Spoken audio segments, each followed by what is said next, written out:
Assalamualaikum warahmatullahi wabarakatuh.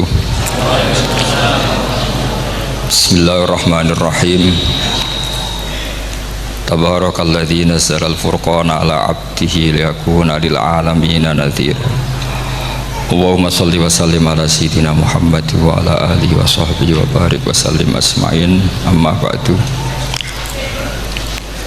Ingkang kula hormati Kiai Haji Abdul Hanan wa ahli baiti, sedanten kanca-kanca santri peminat ilmu tafsir dan ilmu hadis ingkang kula hormati.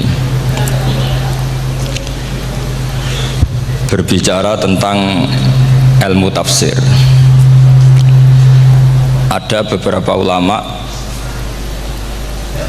yang menghindari kata tafsir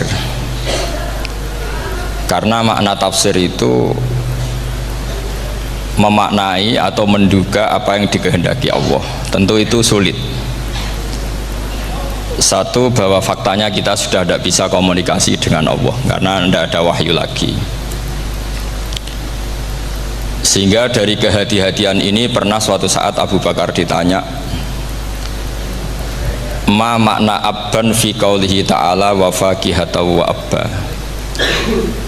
Beliau menjawab, saya tidak lagi pantas hidup di atas bumi di bawah naungan langit jika saya mengatakan naqulu fil Quran, jika saya harus berpendapat tentang Quran apa yang tidak saya ketahui.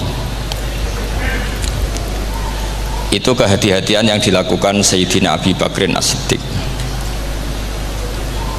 Tapi teori ini berbanding paradok, berbanding ekstrim ketika bahwa Quran itu diturunkan itu sebagai hudan, sebagai petunjuk, kedua sebagai bayanan, sebagai penjelas.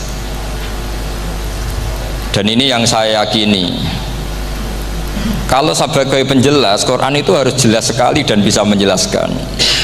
Dan Quran mensifati dirinya wal kitabil mubin, demi kitab yang memberi penjelasan. Sehingga dari sudut ini orang kafir pun mungkin memahami Quran. Dan menurut saya orang kafir pun bisa paham Quran. Kalau Ahok itu melintir Quran, tidak memahami Quran, paham? Senok harganya itu melintir Quran tapi tidak memahami Quran. Tapi bahwa Quran itu bisa difahami orang kafir itu ya. Logikanya gampang begini, kata Imam Syafi'i dalam kitab Ar-Risalah. Ketika Quran turun, itu pendengarnya itu udah ada yang muslim, belum ada santri Kewagian, nggak ada santri Lirboyo, udah ada santri Sarang. Pendengarnya itu non muslim. Nah ini sampai angen-angen. Ketika Quran turun tuh pendengarnya muslim atau non muslim? Non muslim. Andai kan Quran itu turun tidak difahami orang kafir, maka lalu objeknya siapa? Sasarannya siapa? Nah sebab itu akan aneh kalau kita yang mondok misalnya ngaji Edkon, ngaji Alfiyah, ngaji Ulumul Quran, apa saja, kemudian Anda tidak paham Quran, padahal orang kafir saja bisa paham. Nah ini tantangan bagi kita. Sing kafir wis iso paham Quran, masa kita santri tidak paham Quran. Makanya begini, di antara awal-awal periode Makkiyah ada surat disebut Qul ya ayyuhal kafirun, katakan Muhammad ya ayyuhal kafirun, karena mukhotabnya atau lawan dialeknya Nabi adalah orang-orang apa? Kafir. Mereka paham ketika dijelaskan Quran, paham, dan sebagian mereka menjadi mukmin karena paham. Itu termasuk isi makalah yang saya utarakan di sini. Mereka tanya, ya Muhammad, siflana robbak amin dahabin amin nuhasin amin hajarin. Karena orang kafir jahiliyah itu punya tren yang namanya Tuhan itu fisik. Mereka punya Lata, punya Uzza, punya Hubal. Sehingga kalau Tuhan-Tuhan kita ini dari batu, Muhammad, katanya Anda punya Tuhan yang berbeda. Lalu Tuhan Anda ini dari emas atau dari perak. Turunlah ayat Qul huwallahu ahad Allahus somad. Lagi-lagi mukhatabnya adalah orang kafir. Makanya ini juga akhirnya jadi ilmu madhab, ilmu tentang firqah-firqah dalam Islam, bahwa kesalahan terbesar orang Khawarij sebagaimana yang dikutip Imam Bukhari. Nanti sama cari di juz 4 atau di juz 3, pokoknya di bab babu qitalil Khawarij, karena Imam Bukhari punya adat diulang-ulang. Kata Ibnu Umar yang dikutip Imam Bukhari, innahum intolaku ila ayatin nazalat fil kufar faja'aluha alal mu'minin. Orang-orang Khawarij atau kalau sekarang orang-orang radikalisme itu meneliti Quran, kemudian ketika ada kriteria manusia-manusia tertentu itu dianggap itu kenanya orang Islam, korbannya orang Islam. Padahal awal mula ayat ini turun untuk orang kafir atau kritikan pada orang kafir. Ini cilaka betul. Karena logikanya seperti yang dikatakan Imam Syafi'i, ketika Quran turun ini nggak ada orang Islam, yang ada orang kafir. Sehingga mukhatabnya adalah orang kafir. Tapi ayat-ayat ini nanti dipakai Khawarij untuk mengcounter orang Islam, sehingga mereka mudah mengkafirkan kita karena pakai ayat yang dari awal Allah mengkafirkan orang kafir, sekarang ayat itu dipakai mengkafirkan orang Islam. Ini saking gebleknya orang apa? Khawarij. Makanya kata kitab Fathul Bari yang menyarai Bukhari itu, yang mendorong orang Khawarij seperti itu adalah jahluhum bisyariah. Memang mereka benar-benar bodoh, benar-benar goblok. Misalnya kita kiai atau kita ma'arif atau kita santri atau kita orang soleh, kemudian kita tidak bisa melakukan apa yang kita katakan, terus kita oke lah, kita kena kritik misalnya atakmurunan nasa bil birri wa tansawna anfusakum wa antum taslunal kitab. Terus kita katanya bisa ngomong tapi tidak bisa melakukan, terus dikritik dengan ayat itu mestinya tidak tepat. Karena itu asbabun nuzulnya adalah orang-orang Yahudi, karena tahu bahwa sifat Rasulullah itu ada di Taurat, mereka menyuruh keluarganya itu masuk Islam, tapi mereka sendiri tidak mau Islam. Kemudian turunlah ayat atakmurunan nasa bil birri wa tansawna anfusakum wa antum taslunal kitab afala ta'qilun. Sekarang perbandingannya begini, misalnya ada orang Islam, taruh saja Zaid itu maling, ya maling, konsisten dia malingnya sampai tua. Terus menurut Anda Zaid yang muslim ini, Zaid itu muslim tapi maling, jangan bilang maling tapi muslim, dia itu ya. Kemudian Zaid bilang ke anaknya, "Cung, kowe aja dadi maling, dadi santri sing soleh, sing maling bapak tok." Ndak, ini menurut analisis usul fikih, ngomongnya Zaid itu benar apa salah? Benar kan? Nasihatnya ya benar, ngomongnya juga benar. Kamu tidak bisa ngeritik Zaid, kamu bisa ngomong tapi tidak bisa melakukan, tidak bisa. Fa innal amra bil ma'ruf wajib, wal qawla bil ma'ruf ya wajib, wal qawla bil haqqi ya wajib. Jadi itu hal yang berbeda. Misalnya fa innal amra bil ma'rufi wajibun, memerintahkan barang baik itu baik. Wa innal qawla bil haqqi ya wajib, mengatakan yang hak itu ya wajib. Berarti Zaid tetap kena khitab, kamu harus nasihati anak secara benar, kamu juga harus ngomong hukum secara benar. Lalu ketika Zaid ngomong hukum secara benar, cung ojo maling, maling itu dosa, cung ojo nerusno profesi ini bapak maling, maling itu tidak benar. Dia berarti sudah melakukan dua kebenaran, yaitu ngomongnya benar, nasihatnya benar. Dia salah, perilakunya tetap maling. Tapi jangan karena dia maling lalu omongannya nggak salah juga, berarti salahnya malah tiga. Makanya ini pentingnya ngaji sama ulama, sama ahli usul fikih. Jadi tidak bisa dicampur adukkan. Zaid gagal dalam perilaku, tapi jangan gagal lagi di nasihat. Nanti kalau dia tidak nasihati, maka anaknya terus maling, alasannya niru bapaknya. Karena bapaknya kalau mau nasihati nanti disemprit sama santri-santri, "Pak, sampean ra oleh nasihati anake ra usah maling, sampean dhewe maling." Oh, tidak bisa, cara usul fikih itu malah yudraku kulluh la yudraku napa? Kulluh, atau bahasa populernya al-maisur la yasqutu bil ma'sur. Misalnya kita sebagai kiai hanya bisa takrib, hanya bisa jurumiyah. Apa muda Fatul Mu'in cek abote, bulet, maknane bulet. Kamu tidak boleh ngomong gini, "Cung, kowe sebagai muridku kudu nurut aku. Nak gurumu goblok tok takrib, kowe tok takrib wae.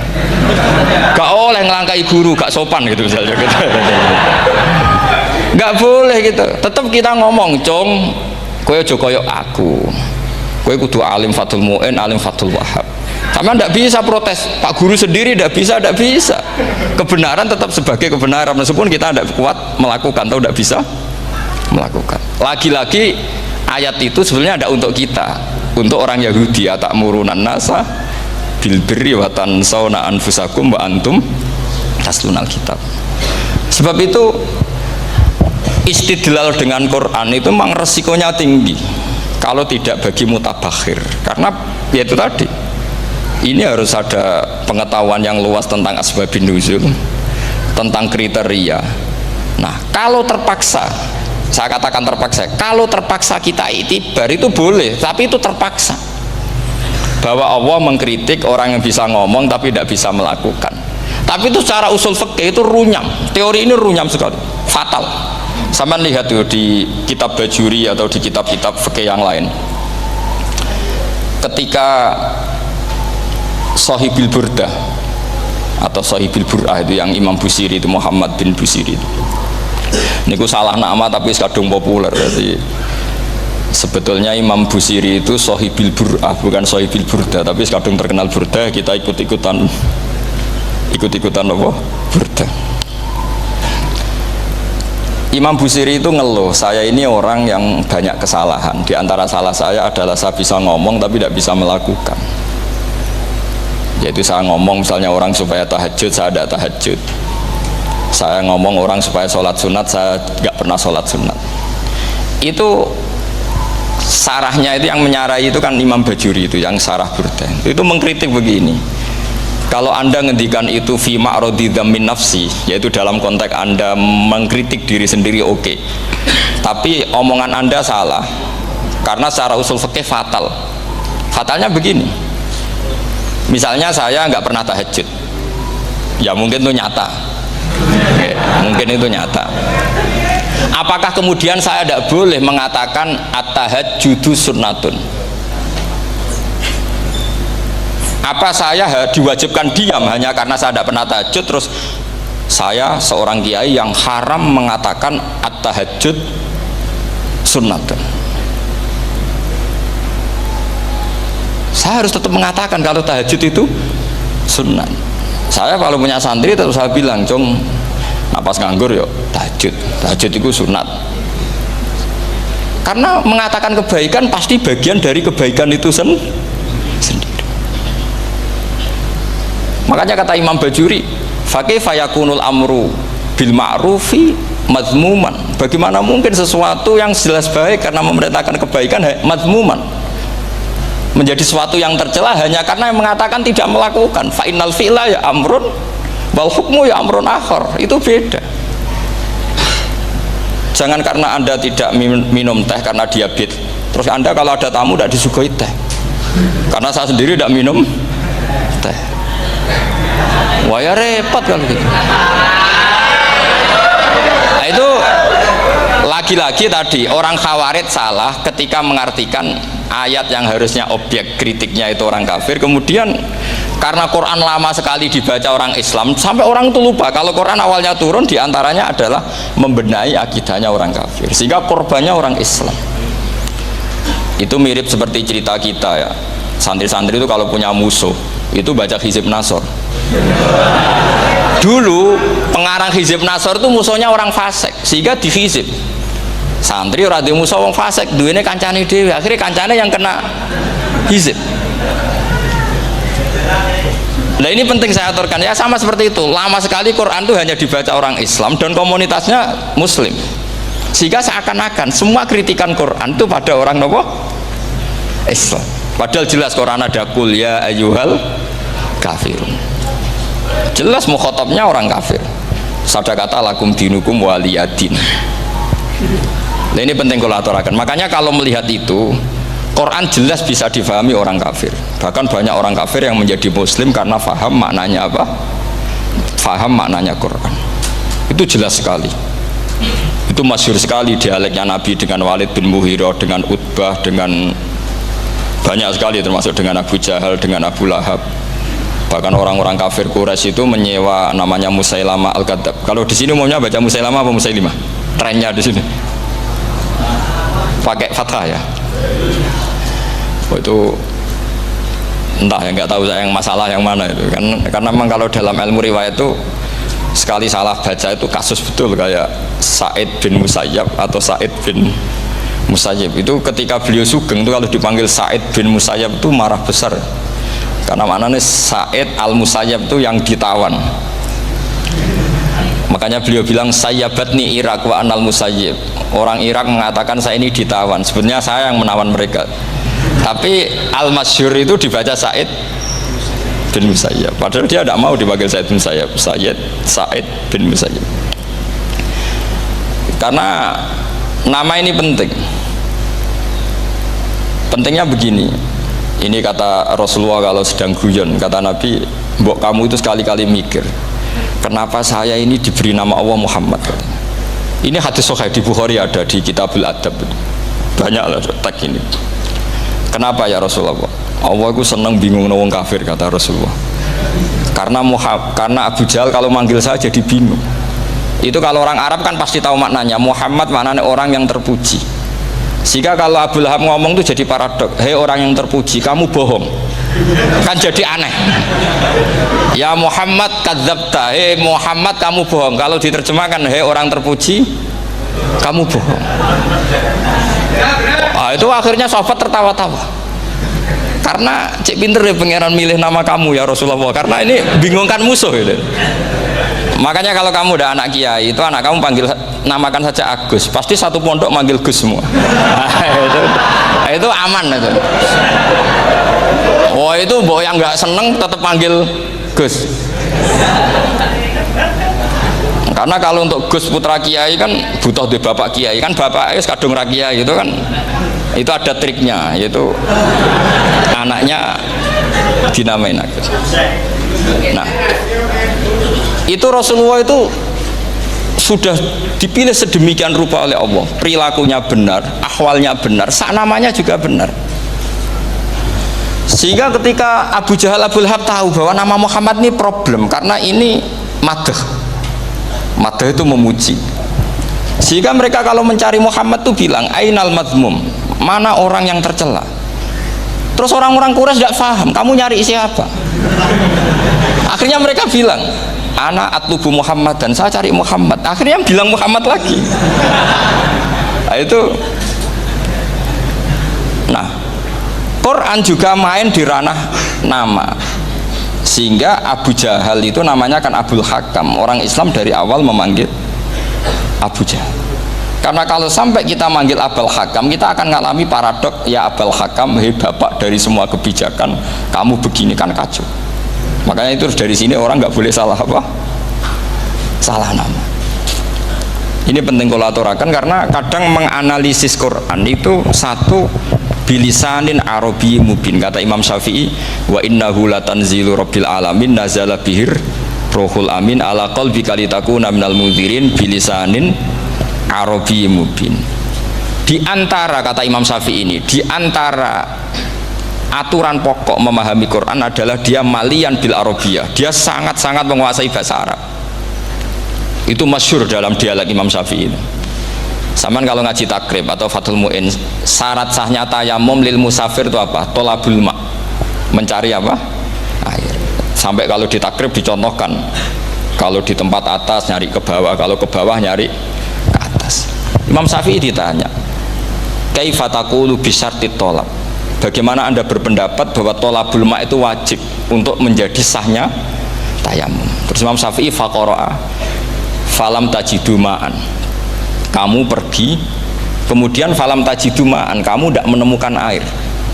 Terus Imam Syafi'i mengatakan la yuqalu liman lam yatlub lam yajid wa innama yuqalu lam ya'rif, katanya.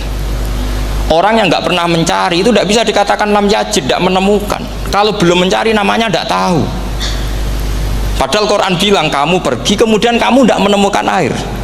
Tidak menemukan itu berarti harus mencari dulu baru dikatakan lam yajid, tidak menemukan. Kalau tidak pernah mencari namanya tidak tahu. Hanya gitu tok itu jadi ilmu bahwa tolabul ma' itu wajib, karena Allah mengatakan falam tajidu ma la yuqalu liman lam yatlub lam yajid wa innama yuqalu lam ya'rif. Orang dikatakan tidak menemukan berarti setelah mencari kemudian kesimpulannya tidak menemukan. Kalau belum mencari namanya apa? Tidak tahu. Nah, dari sini Imam Syafi'i istidlal wajib tolabul. Ini namanya malian bil arabiyah. Dia menguasai bahasa Arab. Begitu juga ulama-ulama sufi. Itu ada cerita Aba Yazid Al-Bustami, itu ada muridnya baca ayat wasiqal ladzina taqaw rabbahum ilal jannati zumara. Orang-orang takwa itu digiring menuju surga. Itu dia nangis. Muridnya kaget. Ini guru saya tidak benar, ini ada cerita surga tapi dia malah nangis karena ayatnya itu digiring. Terus kata Abu Yazid, mereka itu di mana saja? Masa ke surga aja butuh digiring? Ke surga itu kan nikmat, ngapain butuh digiring? Saya tidak mau, kata dia. Abu Yazid itu gak mau digiring ke surga, itu gak mau. Muridnya kan tambah kaget, memangnya mau neraka kan gitu pikirannya itu. Ternyata beliau jawabnya sederhana, saya pas itu sudah dekat sama Allah sehingga tidak perlu digiring. Kemudian saya sudah panitia kiamat pas itu, jadi nggak perlu digiring.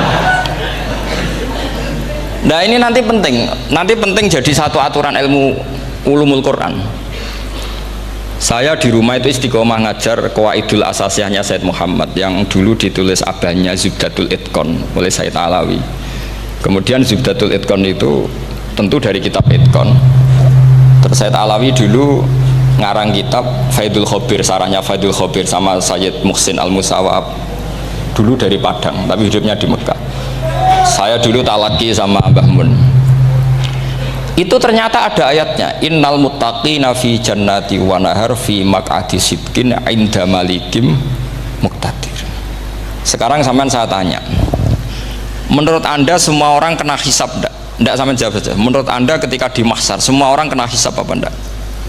Pasti kita menjawab iya. Tapi kata Said Muhammad itu keliru. Enggak kebayang orang seperti Nabi kena hisab. Pasti yang kena hisab itu orang-orang yang enggak jelas. Nah, misalnya Nabi jelas baiknya, harusnya ya langsung nggak kena hisab. Karena tidak mungkin seorang saksi kok diaudit, tidak mungkin. Lo saksi itu di pengadilan kan nggak tersangka, nggak terdakwa, dia tidak boleh diintervensi oleh hakim. Nah, Rasulullah ketika kiamat, ketika fil mahsyar, fi faslil qada itu jelas, fa kaifa idza ji'na min kulli ummatin bisyahidi wa ji'na bika ala haula'i syahida. Rasulullah sudah dekat Allah, pas mahsyar itu ada Allah, ada Rasulullah, ada Jibril. Kemudian Nabi itu mengidentifikasi, ditanya sama Allah, bener mat ini umatmu? Ya, niki umatmu ya. Kalau yang nggak jelas ya Nabi lama jawabnya. Makanya kamu jangan jadi orang nggak jelas. Nah, itu kalau sekali nggak jelas itu Nabi lama sekali jawab. Nah, artinya begini, yang kena hisab itu meskipun kata Said Muhammad, meskipun Dhahirul Quran itu menetapkan asbata umumal hisab, tapi zahirnya Quran yang sama juga menafikan hisab. Itu karena nggak mungkin, nggak kebayang kita malaikat berani menghisab afdalul khalqi. Sama bisa bayangkan malaikat mengaudit Rasulullah SAW, ahabbal khalqi ilallah, kepen cilaka mencit ya. Wong jajar Allah kabeh dinten audit sudah indah. Fa kaifa idza ji'na min kulli ummatin bisyahidi wa ji'na bika ala haula'i syahida. Lalu mungkar nakir juga sama. Sampean bisa bayangkan mungkar nakir tanya Nabi Muhammad.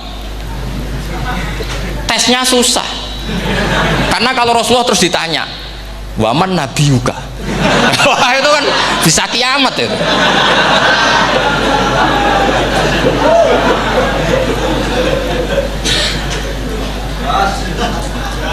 Paham ya? Makanya kata Said Muhammad, ini kan teman-teman tanya, piye carane alim tafsirnya saja, caranya satu hafal Quran, dua hafal Sahih Muslim, tiga semua orang sudah mati, tinggal kamu yang alim. Itu mesti aman itu. Nah kalau sampean tanya saya, apa buktinya Gus kalau orang tertentu tidak kena hisab? Ya buktinya tadi, misalnya innalladzina qalu rabbuna Allahu tsummas taqamu tatanazzalu alaihimul malaikatu alla takhafu wala tahzanu wa absyiru Mungkar nakir adalah malaikat penakut, membawa ketakutan. Sementara para wali ini jelas malaikat kena konstitusi, malaikat harus mengatakan ke para wali Allah takhofu wala tahzanu. Padahal Nabi tentu sayyidul auli. Para wali saja malaikat kena aturan, kamu harus bilang Allah takhofu wala tahzanu wa abshiru. Hei para wali, kamu jangan susah, jangan gentar, kamu harus gembira. Kamu bisa bayangkan misalnya mungkar nakir bawa godok, kata orang kalau dipukul jul sak walang-walang. Kemudian kamu bayangkan Syekh Abdul Qadir ngalami itu, Abdul Hasan Asadali ngalami itu, Abu Yazid Al Bustami. Kalau itu ngalami gitu semua, ngapain kita jadikan mursyid? Kan sama nasibnya dengan kita. Nah, Zahirul Quran mengatakan asbatal hisabah, tapi Zahirul Quran di ayat yang lain lam yusbit al hisabah. Makanya tadi umumul Quran juga ditaksis dengan muqayyid, yang mutlak ditaksis dengan yang muqayyad, yang mujmal ya sama seperti itu, aturannya seperti itu, ditafsir sama yang mufassal. Sama orang kafir yang jelas, sampean bisa bayangkan malaikat ngaudit Fir'aun, cek kurang penggaweane, jelas eleke kok di audit. Misalnya Abu Lahab di audit, wah malaikatnya celaka mencet. Berarti dia gak percaya sama pernyataan Tuhan tabat yada abi lahabiu. Malaikat kok ngaudit Abu Lahab, mungkin Gusti kula ceke nak menawi wonten nabi lho ki ora tau ngaji Quran tapi wong ayate tabat yada kok cek di cek.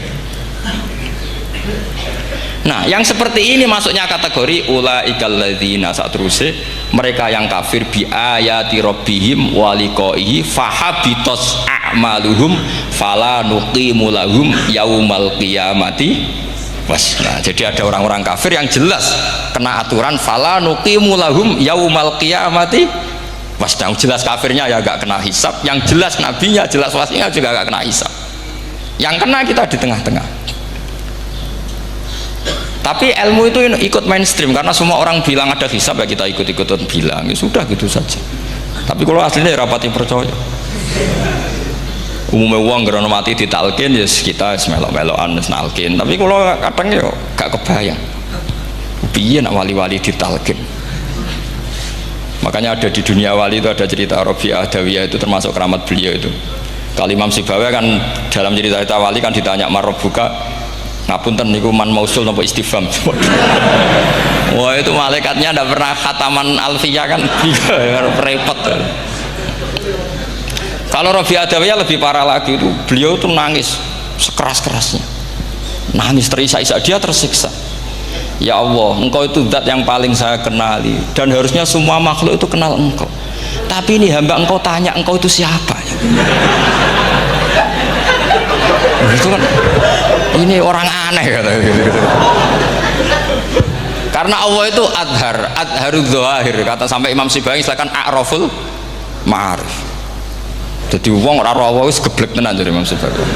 Imam Sibawi kan atas nama dia pakar nahwu pertama mengatakan domir paling makrifat di antara 6 isim makrifat, paling makrifat itu domir. Tapi meskipun gitu a'raful ma'arif Allah, yang paling makrifat dari sekian isim makrifat itu Allah. Artinya satu nama yang orang harus kenal semua. Makanya di antara keramat beliau ketika ditanya wong kok ora tau ngaji fikih men ngaji nahwu wae, gak tahu dia ngaji carane sesuci, carane iddah to gak tahu ngaji nahwu. Terus dia tanya bima fa'ala rabbuka, lalu Allah memperlakukan kamu gimana? Terus kata Imam Sibawi ghafaroli, Allah mengampuni saya karena saya orang yang mengatakan Allahu a'raful ma'arif. Ini penting kalau aturakan. Jadi makanya kalau sampean tanya caranya ilmu alim gimana, ya satu tadi, kalau sampean masih banyak orang hidup, syaratnya kamu harus hafal Quran, hafal hadis, hafal sekian ribu hadis, hafal sekian ulumul Quran. Itu kalau masih banyak orang hidup. Kalau sudah kamu sendiri hidup, ya sudah, pokoknya isokulhu ya salim sendiri kan, nggak ada saingannya itu. Makanya kata Said Muhammad, beliau mengatakan kita meyakini umumal hisab ya berdasar zahiril Quran, kita menafikan umumal hisab bahwa hisab hanya yahtassul liqaumin duna qaumin juga berdasar zahiril Quran. Kita percaya semua mayat ditanya mungkar nangkir ya berdasar zahiril ahadis. Kita tidak mengumumkan teks ini juga berdasar dzahiril hadis. Karena malaikat mungkar nakir juga malaikat, berarti dia kena aturan kalau ketemu para wali Allah takhafu wala tahzanu. Faham sih kalau maksudnya? Ini penting kalau aturakan. Jadi makanya aspeknya sampean bisa memulai kalau ingin jadi orang alim tafsir, bisa mulai dari yang mudah saja, yang fikih saja. Makanya kata Imam Ghazali, kenapa Mu'tazilah jadi segoblok itu? Karena dia tertipu oleh umumatul Quran, oleh teks-teks umum. Dia tidak tahu mukhasisnya. Padahal setiap ayat umum itu pasti ada mukhasis. Misalnya begini ya, kalau kamu maknanya fikih saja, contoh yang paling mudah familiar itu fikih ya. Misalnya kita ngaji Quran, wal mutallaqatu yatarabbasna bi anfusihinna salasata quru. Kalau orang dicerai itu iddahnya itu 3 kali masa nopo suci. Apakah aturan iddah seperti ini hal hadhil iddah amatun likulli mutallaqatin am li mutallaqatin makhsusah? Apa ini semua mutallaqah iddahnya pasti salah satu quru, apa orang tertentu? Ya enggak, asal dia mutallaqah pasti iddahnya salah satu quru. Anda goblok, Anda salah besar. Kalau misalnya yang dicerai adalah orang hamil, iddahnya apa? Salah satu quru apa watil hamli? Watil hamli. Kita butuh ayat lain, wa ulatul ahmali ajaluhunna ayyadna hamlahu. Sama seperti kita ngaji walladzina tawaffawna minkum wa yadharuna azwaja yatarabbasna bi anfusina arba'ata asyhurin wa asyra. Asal wanita ditinggal mati suaminya maka iddahnya 4 bulan 10. Apa semuanya demikian? Enggak. Misalnya orang hamil iddahnya biwatil hamil. Artinya kalau Anda tertipu umumatil Quran berarti Anda sama dengan menghukumi orang ditolak semua iddahnya salah satu guru. Sama misalnya orang sekarang dalil-dalil wa may yatawallahum minkum fa innahu minhum. Kalau berkawan orang kafir maka dia menjadi kafir. Itu kan fatal. Semua nabi ya berkawan orang kafir. Karena dakwahnya memang sama orang kafir. Lo coba andai kan sampean hafal Quran itu sama teori itu tuh mungkin menyedihkan. Coba istilahnya Quran, wazkur akhoat wa ila adin akhawum huda wa ila samuda akhawum. Terus semua umatnya yang kafir disebut akhawum. Akhaw itu artinya apa? Saudara. Mereka ya berkawan sama orang kafir. Makanya butuh analisis fikih untuk maknani wa may yatawallahu minkum fa innahu. Setelah dianalisis fikih ternyata semua nabi diistilahkan wa ila madyan akhahum syuaiba wa ila adin akhahum huda. Akhaw itu artinya apa? Saudara. Kalau sampean tanya lalu logikanya gimana? Kata kitab-kitab kan wa in kana dasarin fajanibhu suratan. Kalau ada teman buruk jauhi, kalau teman baik temani. Kalau cara usul fikih gampang, kancanan maling dosa, wong kok kancane maling tapi nak dakwai maling apik kan? Aku ora ngancani kok dakwai dandani, selesai kan? Ngancani maling elek, nak dakwai maling apik.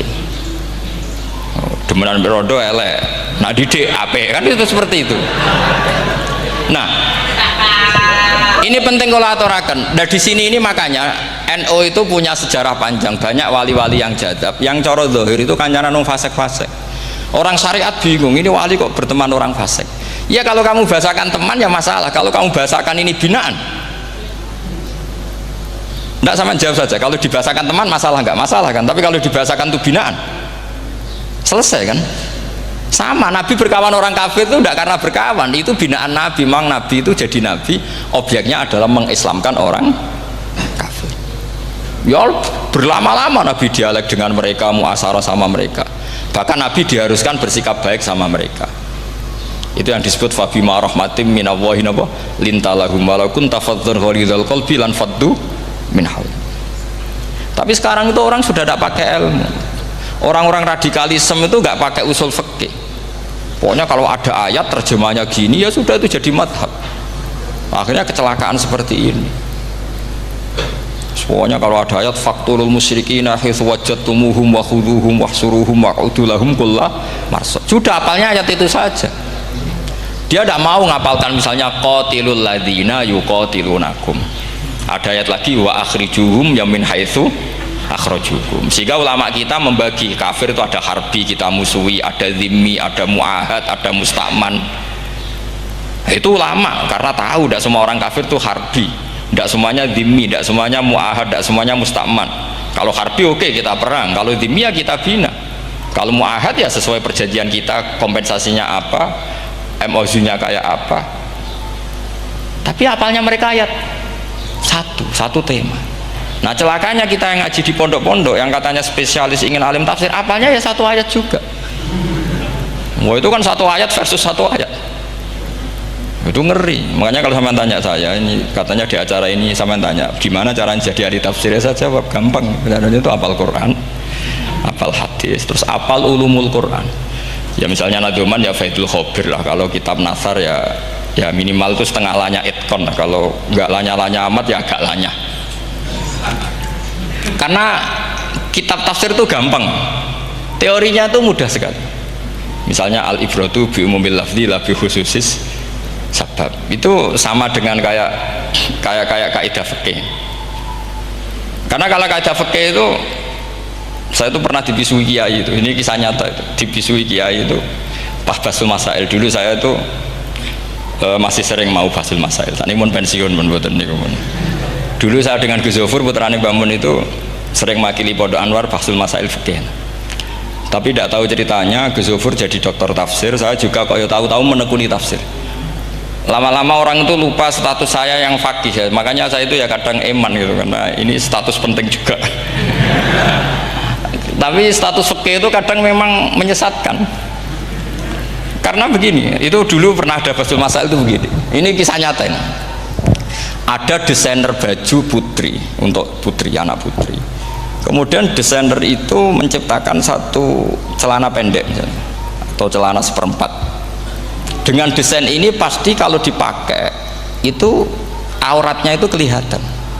Bagaimana hukumnya desainer ini? Apa termasuk mimman sarro'a as-sayyi'ata karena terjadi kasfil aurat? Apa enggak?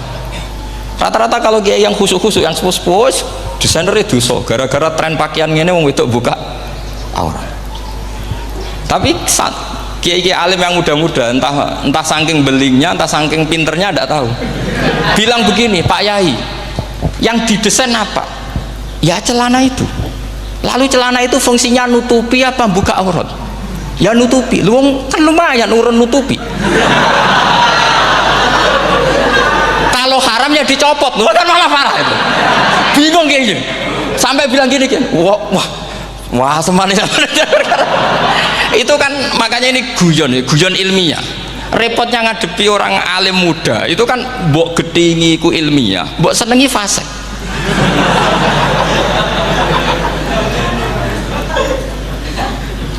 Ketika kiai yang khusyuk tadi tak tanya, kalau desainer katok seperapat, paham ya? Dia coba yang celana dalam terlalu vulgar itu, paham ya? Nggak, rok saja lah, rok mini misalnya, rok selutut. Sampean jangan ngeres ya, yang rok selutut misalnya. Rok selutut itu desainernya kena hukum haram enggak? Sampean jawab saja. Oh haram dari kiai sepuh, karena dengan desain itu misalnya lututnya kelihatan. Tapi pertanyaannya kiai muda saya masih ingat betul, saya tanya. Lalu fungsi pakaian itu apa Pak Yai? Fungsi itu kan tetap nutupi sebagian aurat. Kalau Anda haramkan, barang haram itu harus dihilangkan. Nah, itu. Sampai kiai itu setelah acara itu manggil saya, Gus, kalau ngakoni jenengan alim tapi itu podo repoti. Pada repoti nak dalam itu kan terus itu ada perumusan di redaksi keputusan yang dijual itu, yang masail fikihnya kan terus diputuskan, dibukukan. Kalau redaksinya halal, Gus, nanti orang pakai rok semua. Dan saya balik bantah, kalau redaksinya haram, orang nggak pakai rok lah. Akhirnya itu apa? Kebijakannya lucu. Buak Gus, pertanyaan itu buak saat jawabannya oke. Jadi kita debat tidak jadi. Ini cerita ilmiah. Makanya sama tidak wajib anut saya ini terlalu ilmiah, jadi tidak baik untuk kehidupan kesalian, kurang baik. Jadi ini, tapi ini ilmu, tetap kaidahnya fikih ma la yudraku kullu la yutraku kullu. Jangan kalau tidak bisa nutupi aurat semua, lalu jangan sama sekali. Lunggi kan kaidahnya kan gitu, ma la yutraku kullu, la yutraku kullu. Misalnya Anda punya tetangga nggak mau pakai jilbab, nggak mau pakai pakaian muslimah, kamu tidak boleh bilang munisan raklambinan, tidak bisa. Ma la yutraku kullu, napa ma la yutraku kullu, no la yutraku napa kullu. Makanya ini kita harus hati-hati. Nah bayangkan sekarang orang neliti Quran itu yutraku kullu. Mestinya kalau Anda meneliti radikalisme, ayat yang terkait radikalisme diteliti semua. Ternyata di surat Taubat yang disebut suratus Saif, yang bahkan haram baca bismillah, itu ada ayat wa in ahadum minal musyrikin astajaraka fa'ajirhu hatta yasma'a kalam Allah summa ablighu ma'mana. Muhammad, kalau ada orang kafir mau belajar Quran sama kamu, ya harus kamu pelajari hatta yasma'a kalam Allah. Setelah mereka mau belajar, ya ablighu ma'mana, summa ablighu ma'mana, kamu harus menjamin keamanan dia. Itu di surat Taubat, termasuk akhiru suratin nazalat, gak mungkin terjadi mansuh. Tapi orang-orang ekstremis selalu pakai faqtulul musyrikin haitsu, apalan itu terus. Yang orang liberal yang menapani la ikraha fiddin, ya sudah seperti itu. Sing orang-orang ora tegas, ora tau nahi mungkar, ya ma arsalnaka ila rahmatal lil alamin, ngono terus. Yang kelompok tukang nahi mungkar, ya ayatnya amen nahi mungkar. Saya tuh heran, kenapa mereka punya masalah dengan hafalan kayaknya. Kenapa sih hafalannya kok pedot itu? Kita yang hafal semua bingung jadi. Jadi akhirnya kita yang pinter anut sing goblok. Karena saya tuh pernah loh debat sama orang salaf, debat gitu. Setelah saya mengutarakan sekian hadis, ada tuh Pak hadis tuh, waduh, harusnya kamu ngaji saya, ada debat tuh yang level. Kalau nggak level tuh nggak boleh kata gitu. Itu kan ngeri. Makanya ini penting ya, kalau sampean tanya ingin jadi alim tafsir, ya harus hafal Quran semua. Nah, kalau tidak mungkin yang nunggu orang semua mati baru Anda jadi ahli tafsir, karena tidak ada musuhnya. Tapi saya pastikan orang kafir pun bisa memahami Quran, yaitu tadi hatta yasma'a kalam Allah. Sayyidina Umar tuh masuk Islam tuh gara-gara dengar adiknya baca Toha, ma anzalna alikal qur'ana litashqa illa tadhkiratal liman yakhsha tanzilam mimman khalaqal arda was samawati ula ar-rahmanu alal arsis tawa. Itu dia ma huwa bikalamil basar, tidak mungkin seperti ini karangan manusia, itu tidak mungkin. Akhirnya dia Islam. Banyak orang Islam karena diperdengarkan Quran, karena memang notnya sudah unik, makna kualitasnya juga sudah unik, semuanya itu unik, indah. Sampai sekarang pun orang kafir itu orang paling tahu Quran. Makanya Allah mensifati orang kafir itu hasadam min indi anfusihim mim ba'di ma tabayyana lahumul haq. Sekarang sama saya tanya, orang sing tabayyana lahumul haq itu orang faham apa orang tidak faham? Mereka orang kafir itu mengingkari Quran, padahal mim ba'di ma tabayyana lahumul haq, setelah kebenaran nyata bagi mereka. Nyata bagi mereka artinya orang kafir faham atau tidak faham? Faham. Cuma mereka punya penyakit hasadam min intian. Mereka juga kalau ada ayat tentang ahkam yang memberatkan, mereka bilang i'ti bi Qur'anin ghairi hada au badil.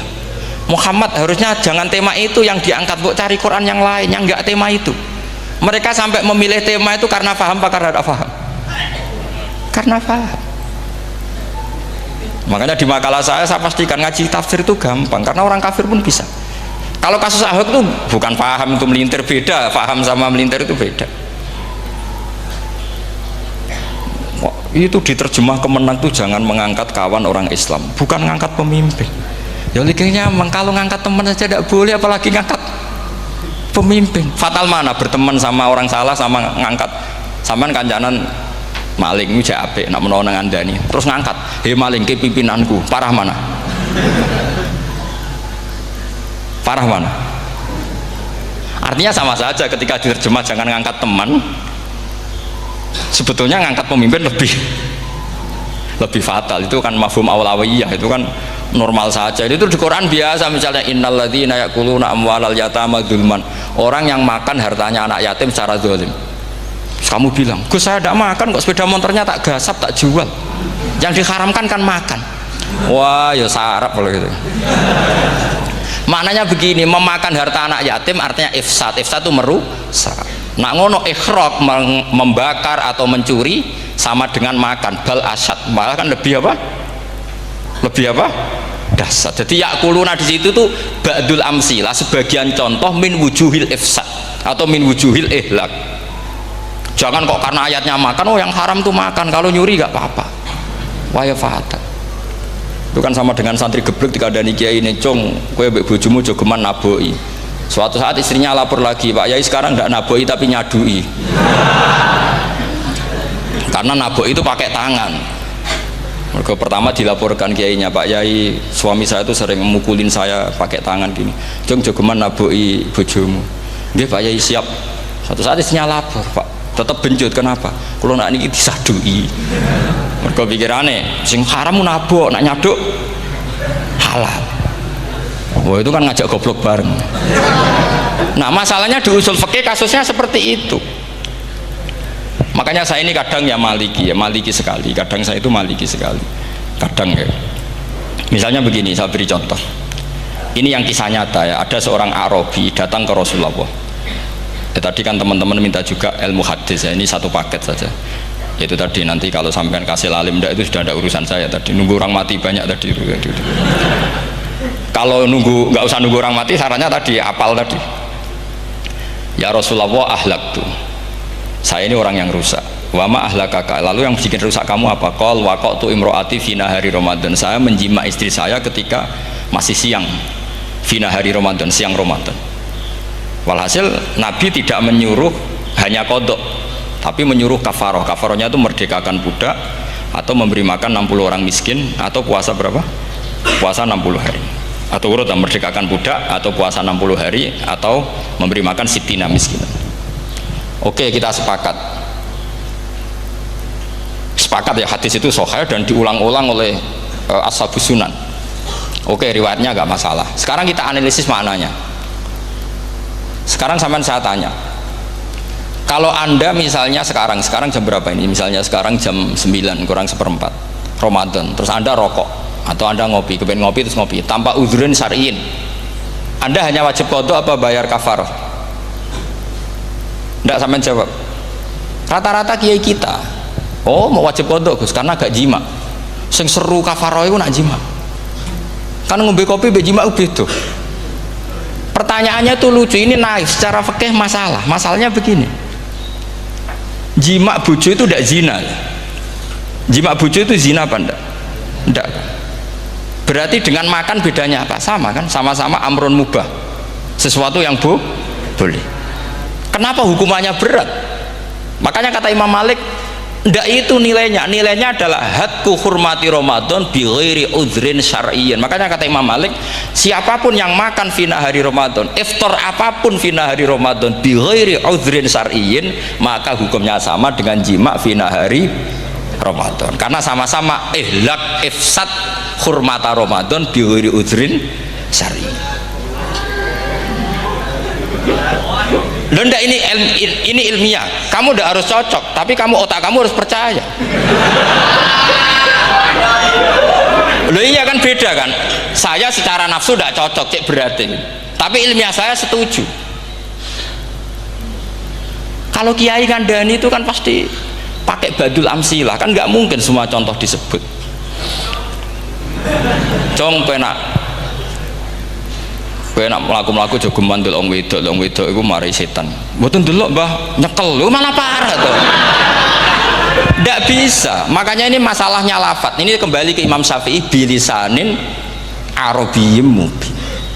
Ketika seorang kiai bilang cung jogeman delok cawe itu adalah mengungkapkan al-muharramat, bukan mentaksis yang haram itu hanya melihat.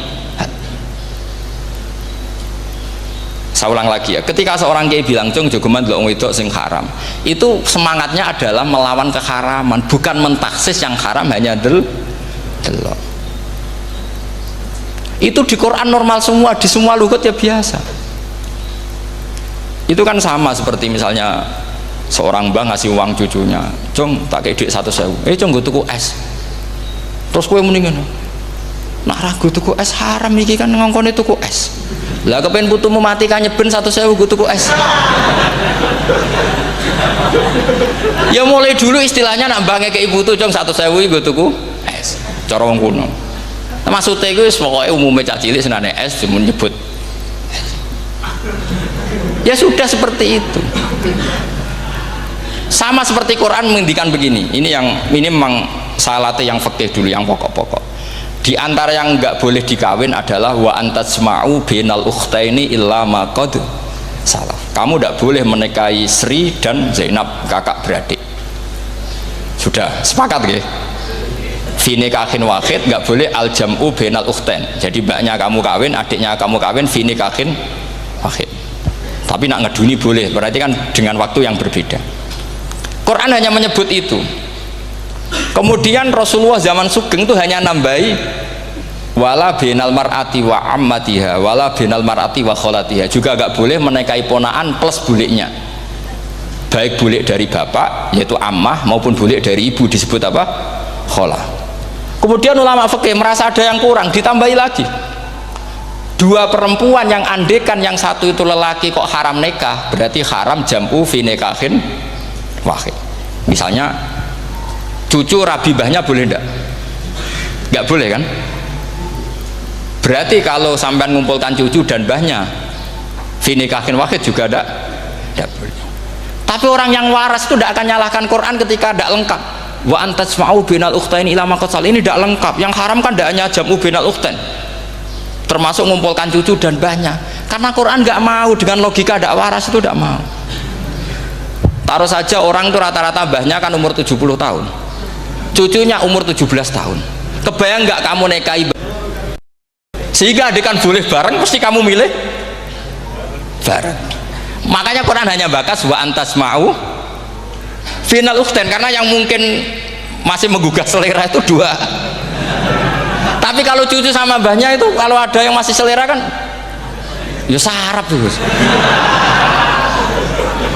Tapi fikih sebagai kaidah tetap menerangkan termasuk yang haram jam'u adalah bainal mar'ati wajad datiha. Paham juga maksudnya? Artinya ketika menyebut itu tidak jaminan merangkum semua hukum, tapi ba'dul amsilah. Fa'innal akila yaktafiya bi isyaratil ba'di, karena orang kalau punya akal diisyaroi sebagian sudah faham. Ini penting kalau aturakan. Jadi ini penting.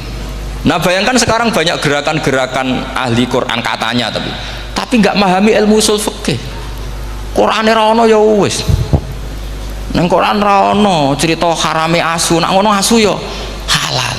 Ora ono Qur'ane. Sing ra ono iku tekem ora Qur'ane, kok aneh-aneh.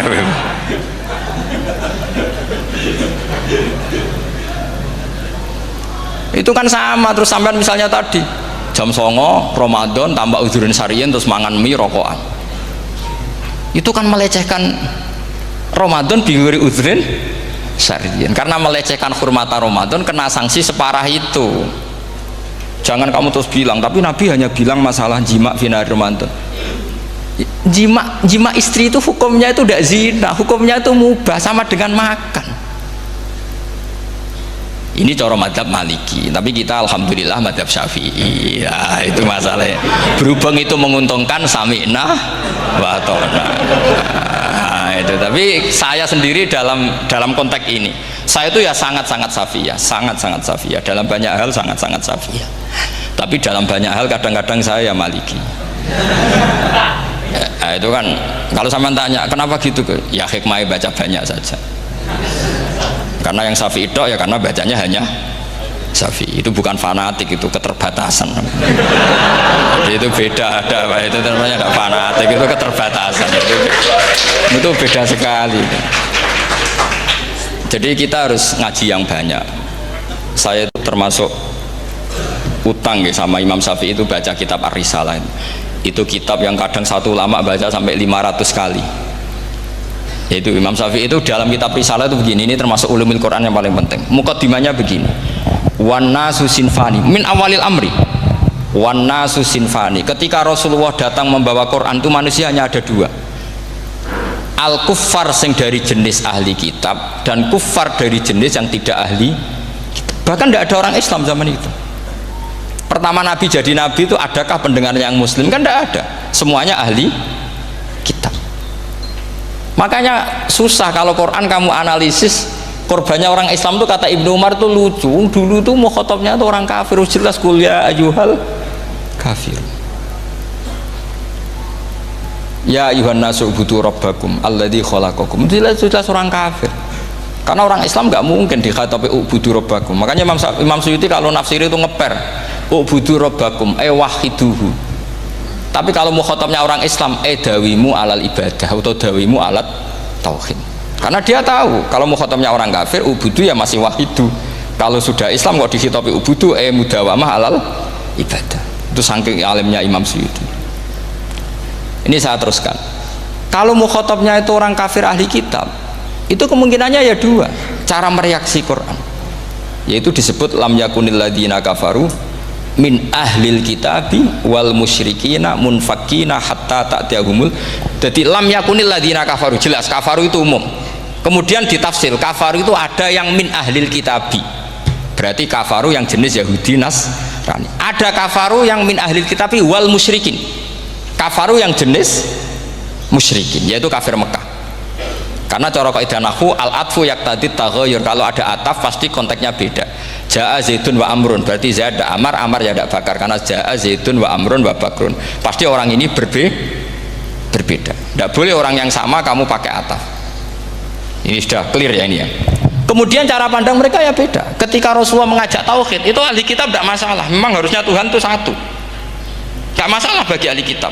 Problem bagi ahli kitab adalah Muhammad itu nabi, itu kita nggak suka. Kalau Tuhan satu oke, tapi kalau Muhammad nabi tidak oke. Kita bisa jadi nabi, kata mereka, karena mereka merasa nasabnya sampai Ibrahim. Sementara zaman itu mereka sanksi Muhammad itu nasabnya konti, gak jelas. Ini penting kalau aturakan. Sehingga dalam konteks ini Allah menjawab ahli kitab dulu. Ini itu disebut Muhammad itu nasabnya jelas. Ini itu fihi ayatum bayinatum maqamu Ibrahim. Ini saya dengarin. Ibrahim itu jelas pernah ke Mekah. Bukti Ibrahim pernah ke Mekah adalah jejak kaki Ibrahim di makam apa? Makam mereka, artinya buatan kuburan, buatan jejak kaki Ibrahim ketika bangun Ka'bah. Fihi ayatum bayinatum maqamu Ibrahim. Pun. Kalau Ibrahim pernah di Mekah, artinya beliau pernah nikah di Mekah. Paling tidak punya dzurriyyah di Mekah. Jadi gua Ismail dibawa ke Mekah. Jelas ayatnya wa id yarfa'u Ibrahimul qawaida minal baiti wa Ismail. Ini dengarin ya. Sebab itu saking alimnya berjanji itu beliau tahu betul masalah utama Rasulullah Muhammad adalah disangsikan nasabnya. Sebab itu kitab berjanji pertama cerita setelah dia alhamdulillah macam-macam awal ma'anab tadi saat terus dia bilang wa ba'du fa'akul huwa Muhammad bin Abdillah bin Abdil Muttalib. Saat terus ya wa ba'du wa Muhammad bin Abdullah bin Abdil Muttalib wasmu syaibatul hamdi humidat khisaluhus saniyah. Saat terus Ibnu Qusayn, saat terus sumiyya bi Qusay litaqasi fi biladi qudu'atal qasiyah. Karena dia tahu yang masalah bagi Rasulullah itu adalah masalah nasab bagi mereka loh, bagi mereka yang kafir. Terus beliau ngendikan ditutup wa adnanu bila raibin inda dawil ulumin nasabiyah ila dhabihi Ismaila nisbatuhu wa mun. Jelas saya Adnan itu pasti puter cucu-cucunya Nabi Ismail. Karena orang Yahudi yang disoal Muhammad itu, kamu itu siapa kok tahu-tahu Nabi? Kamu orang Arab itu tidak pernah ada Nabi. Yang Nabi itu normalnya orang Israel, yaitu turunan Yahudi, karena Yahuda bin Yakub bin Ishak bin Ibrahim. Akhirnya Allah membuktikan fihi ayatum bayinatum maqami. Bukti kalau Ibrahim pernah di Mekah adalah jejak kakinya di Mekah, itu dekat Ka'bah. Ini jawaban Allah yang tentang ahli kitab, karena sudah jelimet. Ada ilmu ansab, ada ilmu nasab, ada polemik kitab samawi. Kalau kafir Mekah ini goblok-goblok. Ketika Rasulullah pakai teori tauhid, orang kafir Mekah itu saking gobloknya bilang gini, Muhammad, kita ini urusannya banyak, utang kita banyak, kasus saya banyak, kok Tuhannya satu itu tidak cukup. Yaitu mereka mengatakan aja'alal alihata ilahau wahida inna hadza la syai'un ujab. Bagaimana Tuhan hanya satu, urusan kita banyak, masalah kita banyak, Tuhan nggak boleh satu, harus banyak sejumlah urusan kita. Ada Tuhan BPKB, Tuhan macam-macam lah, ada Tuhan kredit, Tuhan kas, macam-macam lah kan. sesuai sebanyak urusan kita. Mereka tanya aja alal alihata ilahu wahida, masa Tuhan satu, inna hadza la syai'un ujab, ini aneh. Tapi Rasulullah dengan sabarnya, kalau yang seperti ini Allah menjelaskannya beda dengan yang pertama, karena tadi orang kafir itu bisa min ahlil kitab, bisa wal musyrikin. Lam yakunil ladzina kafaru min ahlil kitab, ada yang wal musyrikin. Semuanya ini tidak pernah munfakina hatta ta'tiyahumul bayyinah. Mereka tidak pernah tercerabut dari pikiran mereka, dari mainstream mereka, sampai ada bayyinah. Bayyinah itu kejelasan kebenaran atau benar yang begitu jelas. Itu siapa? Rasulun minallah yatslu suhufam mutahhar. Akhirnya Nabi sabar. Saking sabarnya Nabi itu ngomong gini, ya di khalayak umum, mukhatamnya ya kafir semua. Hei saudara-saudara kami suku Quraisy, kita ini sebangsa. Nabi tanya, Muhammad, ajaran kami itu benar karena kamu itu orang yang kita percaya, tapi kali ini anda aneh karena ngajak satu Tuhan. Itu tidak mungkin, urusan kita banyak, satu Tuhan enggak mungkin, Tuhan harus banyak. Kita punya 3 aja kurang banyak kan, banyak punya Lata, Uzza, Hubal. Rasulullah dengan sabarnya ngendikan gini, hei kaumku, kalau kamu jadi pembantu, jadi buruh, senang mana punya majikan banyak sama majikan satu. Kalau majikannya banyak itu perintahnya beda-beda, seleranya beda. Semua harus kamu lakoni, semua harus kamu taklui karena kamu harus nurut. Wah ya repot mat kalau di majikan banyak, oh ngerepoti mesti. Rasulullah tinggal nimpali, Tuhan kamu itu majikan kamu, kalau Tuhannya banyak perintahnya ya banyak, seleranya beda-beda. Kamu bingung nggak? Wah ya bingung mat, ya udahlah mat satu aja. Akhirnya mereka masuk Islam. Nah itu disebut Nabi itu fatona, punya kecerdasan artikulatif. Kalau menjelaskan itu masuk akal. Nah itu disebut dorobawahu matalar rojulan fihi syuraka'u mutasyakisuna wa rojulan salamal lirojul hal yastiawiyani masalah alhamdulillah. Nah ini penting. Allah membuat satu perumpamaan bagaimana ada satu pembantu yang punya majikan banyak, yang berbeda-beda seleranya, berbeda-beda perintahnya, dengan kalau hanya satu majikan. Apakah sama? Mereka jawab tidak sama, enak punya satu majikan. Begitulah Tuhan kamu, harusnya satu. Jadi artinya gini, kalau kamu ngaji ulumul Quran, kamu harus tahu ini khitab ke kafir. Kafir yang mana? Ahli kitab atau kafir yang musyrik? Nah sekarang tidak tahu lagi, pokoknya kafir. Makanya kalau orang berdebat mereka itu tidak goblok menewat. Makanya sama tidak usah ketularan goblok, sing pun gimpun sing goblok itu rasa ditambahi mun kathah dan ini pun. Ya karena kita ngaji jelas Qur'annya kan lam yakunil ladzina kafaru, itu masih ada min lil bayaniyah atau min li bayanil jinsi. Kafaru itu sopo? Siji min ahlil kitab, 2 kafaru sing wal musyrikin. Dua-duanya tidak pernah munfakina hatta ta'tiyahumul bayinah. Mereka tidak akan tercerabut dari pikirannya sehingga ada bayinah. Bayinah itu siapa? Rasulun minallah yatslu sufam. Nah, ketika Nabi menjelaskan asal usul nasabnya bahwa Sayyid Adnan itu ila Ismail jelas putra Nabi Ibrahim, mereka terus baru iman karena ada fihi ayatum bayinatum maqamun apa Ibrahim. Ya jadi saya kira demikian. Nanti kan akhirnya jam itu teman.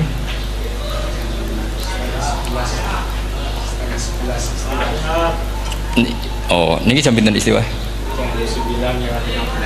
Nggih, terus saya pikir niku nggih. Kalau misalnya tadi ada tanya jawab, ya tanya jawab carane ngalim saja kan. Itu lebih realistis. Karena kalau sampean iskal, misalnya saya iskal dengan ini kan malah bingung kan. Kalau kamu terkenal pinter, iskal kita gobloke. Nah wis pinter kok iskal gitu. Jadi saya niru ilmunya Abu Nawas. Abu Nawas sudah bisa pidato. Nggak bisa pidato, suatu saat dipaksa pidato sama khalifah itu. Hei para hadirin, kamu pinter apa goblok? Nah mereka pinter, mau ngandani wong pinter, terus pinter kok ngandani gitu. Akhirnya hadirin itu kan karena seneng sama Abu Nawas itu seneng. Ya sudah Abu Nawas, kalau gitu kita goblok. Aku mau ngambil wong goblok. Akhirnya terus wassalamualaikum warahmatullahi wabarakatuh. Jadi itu Abu Nawas juga bisa pidato, tapi dia tahu saja caranya menyelesaikan masalah. Jadi itu Abu Nawas. Jadi ya orangnya kacau tapi cerdas itu, makanya jadi guyonan. Sebenarnya Abu Nawas itu figur yang nyata, tapi tidak senaif yang diceritakan orang-orang di anekdot itu. Ya, beliau itu orang soleh ketika era Harun ar-Rasyid. Tapi ya tadi karena banyak cerita yang macam-macam. Ya, Abu Nawas itu, makanya ini cerita anekdot. Jadi riwayatnya nggak jelas tapi lucunya jelas. Jadi itu. Dia itu mangkel punya tetangga profesor ahli astronomi. Adiknya itu mau iso omong tok. Abu Nawas mau pinter molak-malik omong, kan masyhur itu, dia cerita hari Senin tanggal sekian lihat Abu Nawas di alun-alun mau terbang. Orang lihat semua itu Abu Nawas itu ya sudah di podium ya gitu-gitu dok. Kok nggak mau terbang? Ya mau itu ya tidak. Wassalamualaikum warahmatullahi wabarakatuh. Yang bilang Abu Nawas terbang siapa? Abu Nawas mau terbang. Yang namanya mau itu ya tidak.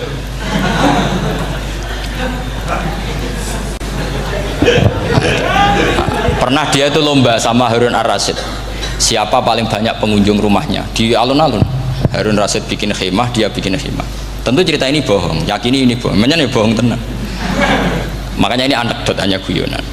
Harun ar-Rasyid karena dia raja itu ada apel, ada makanan macam-macam. Ya tentu pengunjungnya banyak. Batas akhir itu penilaian jam 12 malam. Abu Nawas tenang, satu pun nggak ada pengunjung, nggak ada makanan, nggak ada apa. Pas jam 12 rumahnya dia, kemahnya dibakar, orang ke dia semua.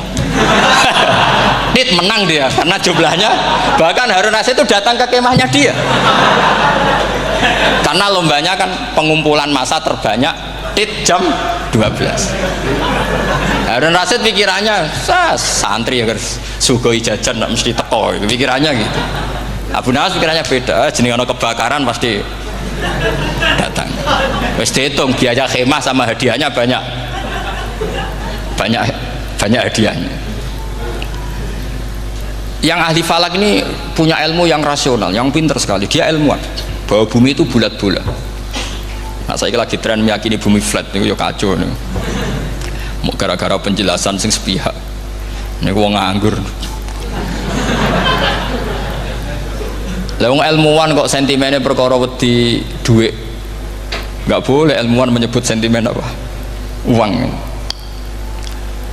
Akhir bumi itu bulat-bulat. Jadi kalau Anda jalan ke timur terus nanti ke titik yang sama.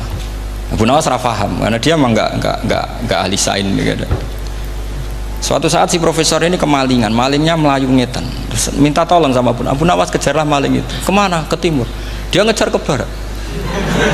Ditanya sama profesor, saya udah bilang larinya maling itu ke timur, kalau kejar ke barat nanti ketemu di titik yang sama.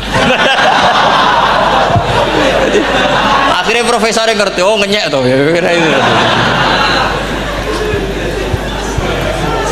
Jadi, nah khawatir saya nanti kalau santri-santri tidak pinter ilmu, terus pilihannya ilmu kayak Abu Nawas, jalan pintas tadi. Karena belajar falak jelimet, belajar faraid apa? Jelimet, ada aul, ada roh, terus semua ada masalah yang ruwet-ruwet terus. Akhirnya mau olah bicara. Ini musibah, inna lillahi wa inna ilaihi raji'un. Itu tidak boleh. Quran tidak mengajarkan itu. Quran tetap mengajarkan ilmu meskipun ada nilai seninya. Ya tadi nilai seni tadi, misalnya Allah mencontohkan daraba wa masalah rajulan fihi syuraka. Terus kedua uniknya Quran itu begini. Setelah dipikir itu nyata-nyata lebih detail. Misalnya begini. Ketika Allah mencontohkan ba'udah itu nyamuk. Itu orang-orang kafir itu bilang gini, ya Muhammad, Tuhan Anda kehilangan stok ilmiah. Sehingga contoh itu enggak yang dahsyat tapi sekedar nyamuk. Wong nyamuk kok digawe contoh.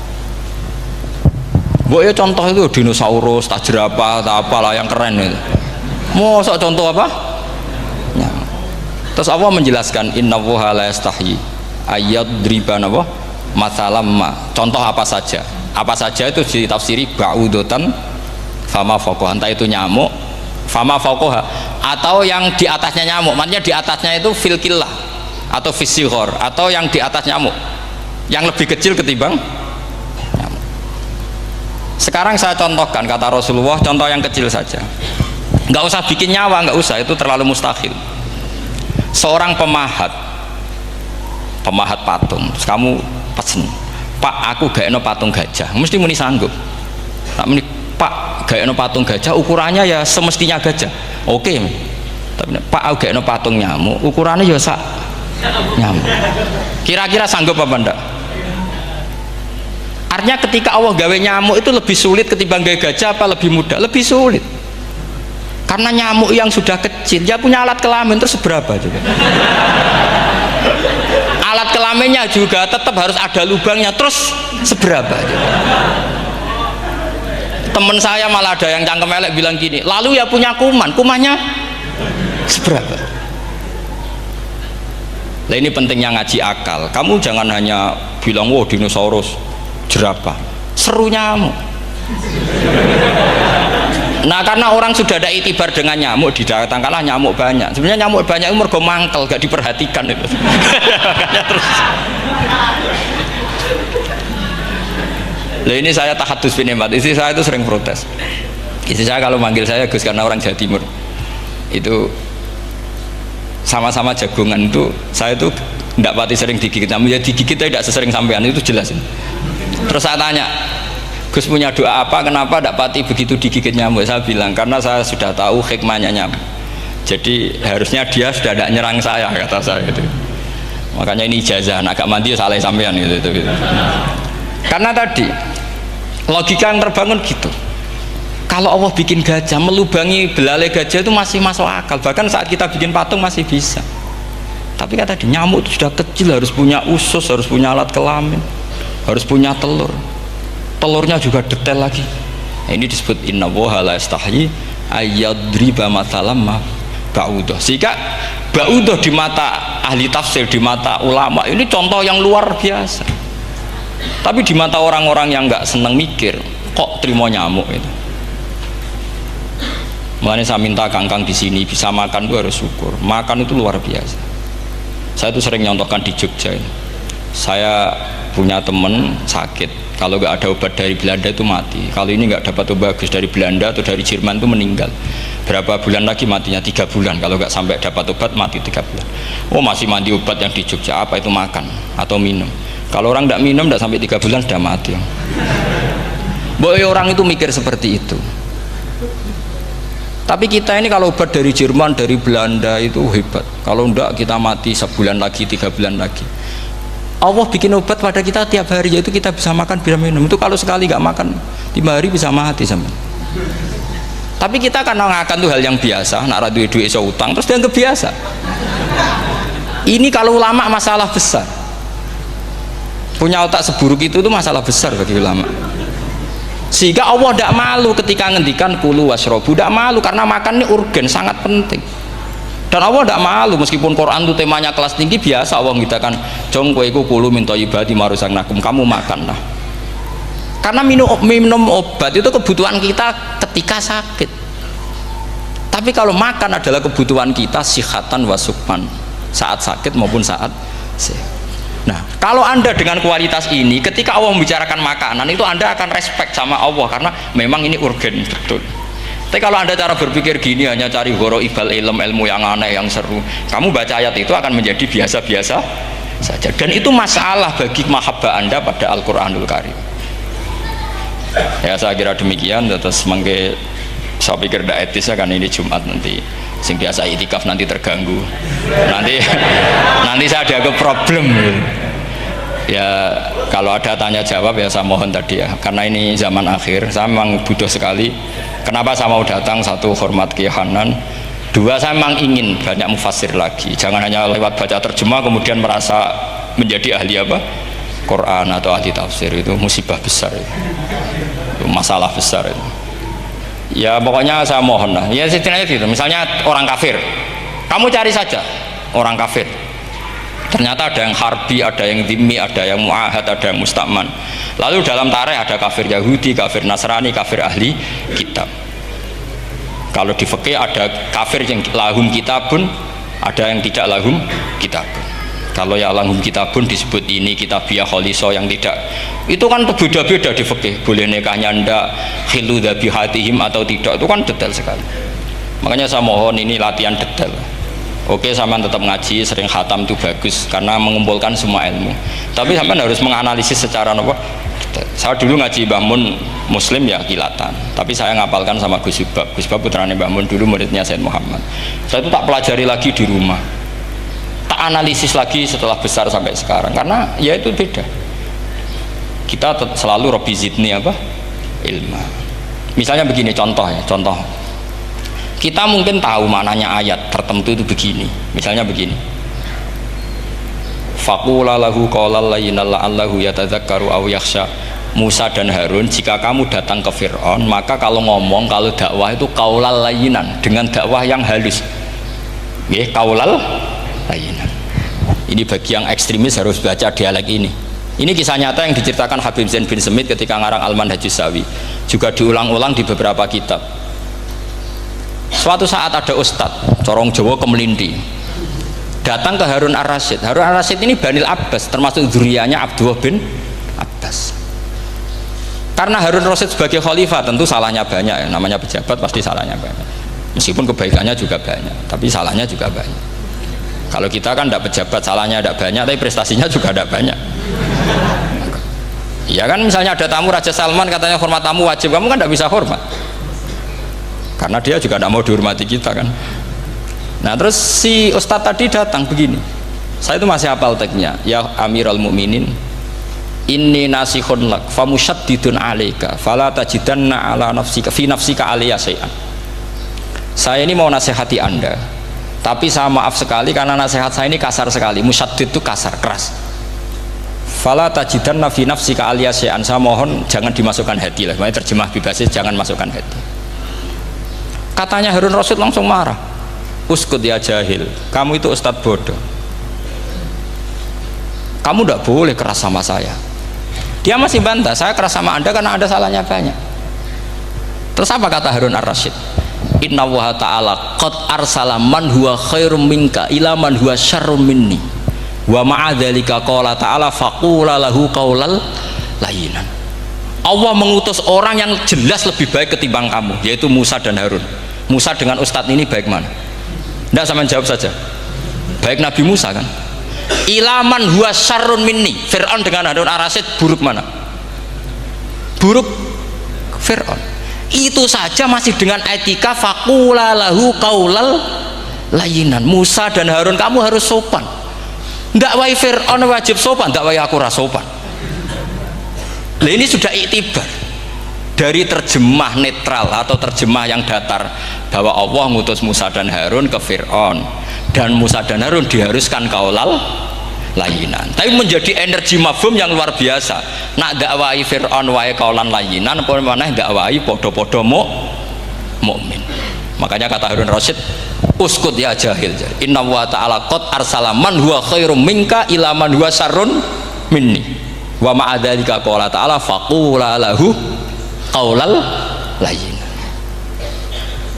Ya, saya kira demikian, saya kembalikan ke moderator.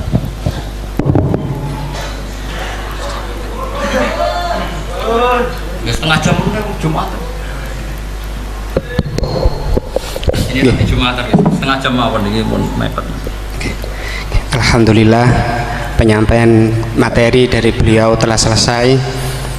Sangat menarik, gamblang dan sangat jelas sekali, sehingga mungkin tidak butuh untuk kesimpulan dari moderator. Jadi dialog ada waktu 30 menit. 30 menit kami buka 2 pertanyaan dulu, mungkin yang dari depan ada mic, monggo dibaring nih. Niki Bapak Majroh nih. Satu orang satu pertanyaan Pak nggih.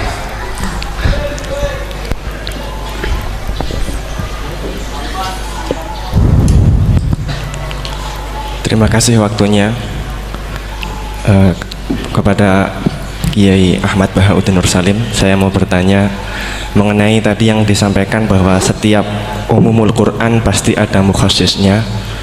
Ketika dilihat zaman sekarang ada kelompok liberal yang mencoba untuk mengamandemen Al-Quran dengan tidak mengkaitkan konteks zaman dulu, malah mengkaitkan dengan konteks zaman sekarang. Ambil contoh dalam permasalahan ibadah haji, mereka ingin merubah haji wukufnya nggak cuma di bulan Dzulhijjah tetapi di bulan Syawal pun juga boleh. Nah, jadi sudut pandang panjenengan gimana masalah apakah memang bisa universalit keuniversalan Al-Quran itu pada zaman sekarang dibuat sesuai konteks sekarang. Itu saja. Sampun? Nggih. Nggih. Penanya kedua, monggo.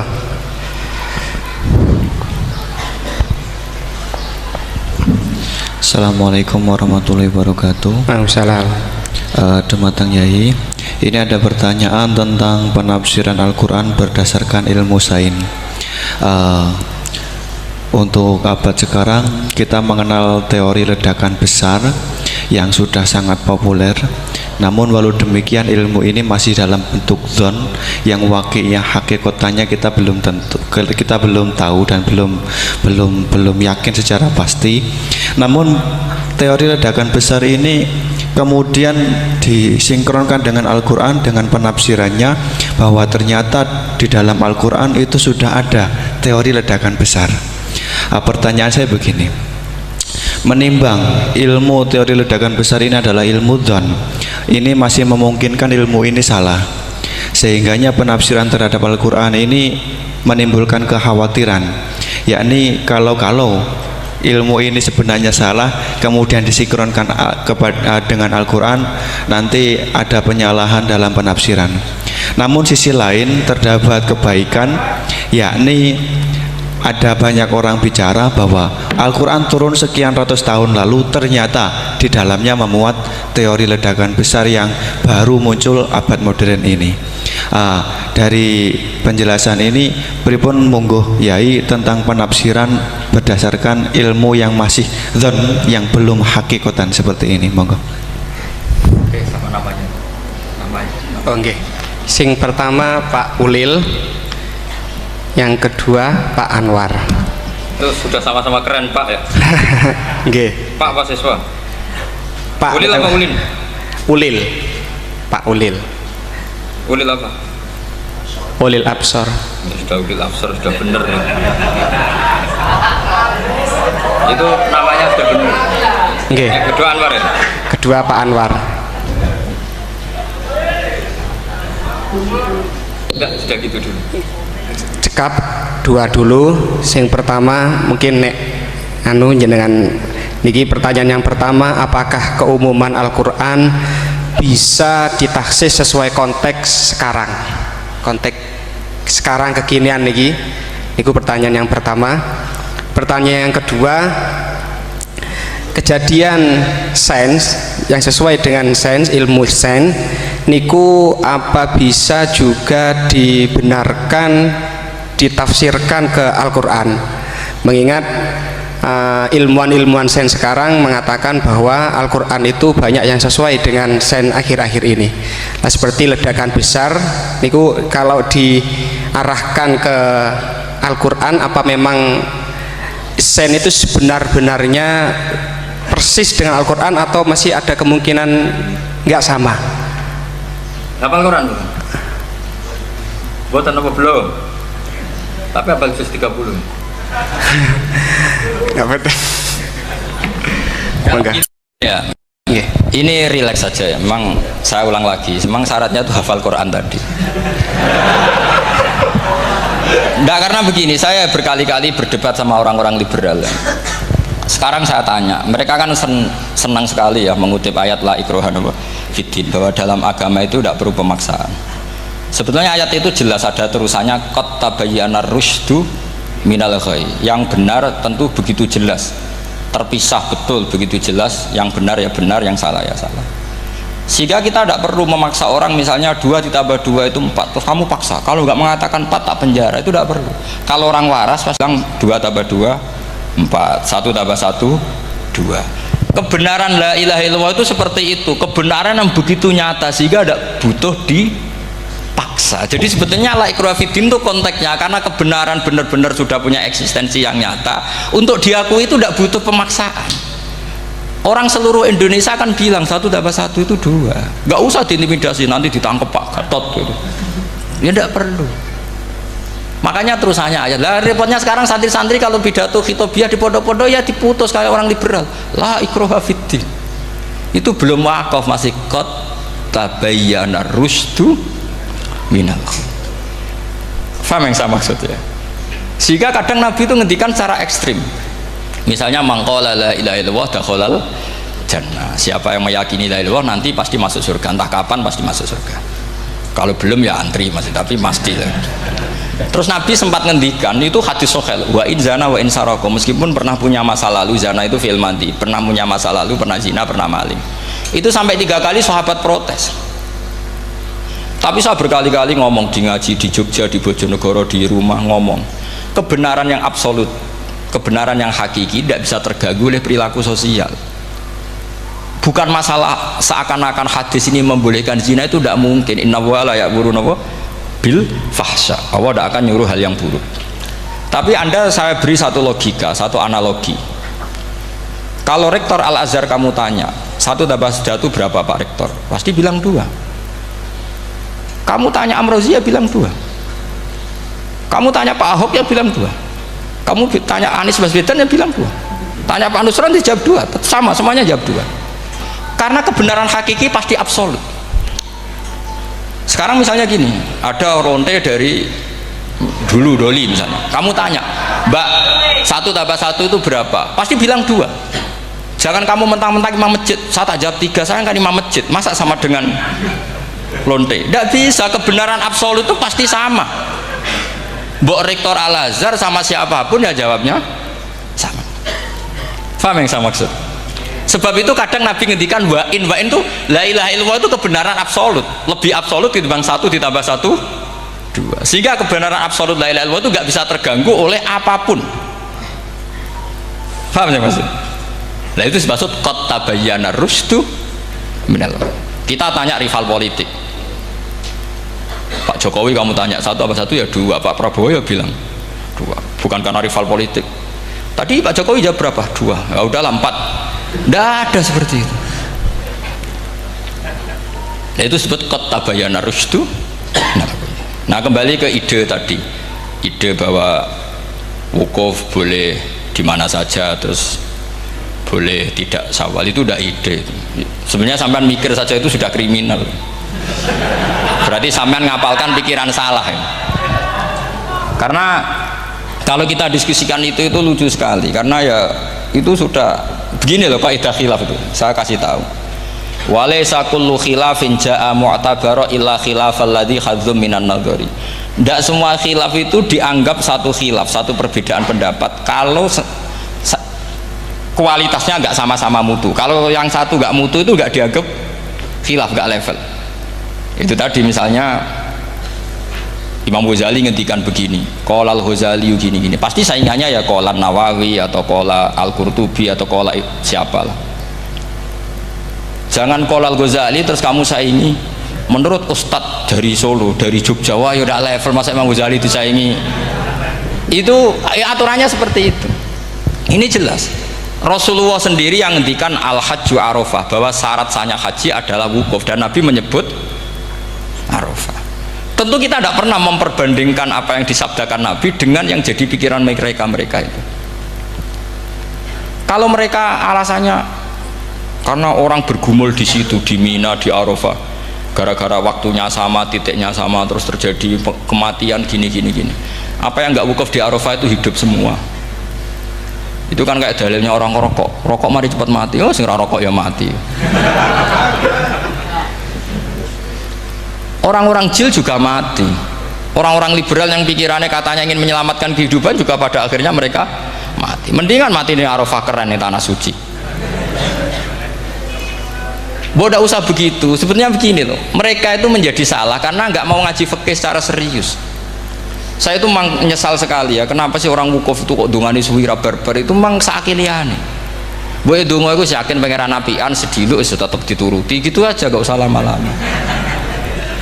Ya kata hikam kan gitu, ngelingno pangeran udah suwi-suwi, sing perlu dielingno sing iso lali, pangeran iso lali kok amen mbok elingno wae kan gitu cara madzhab hikam.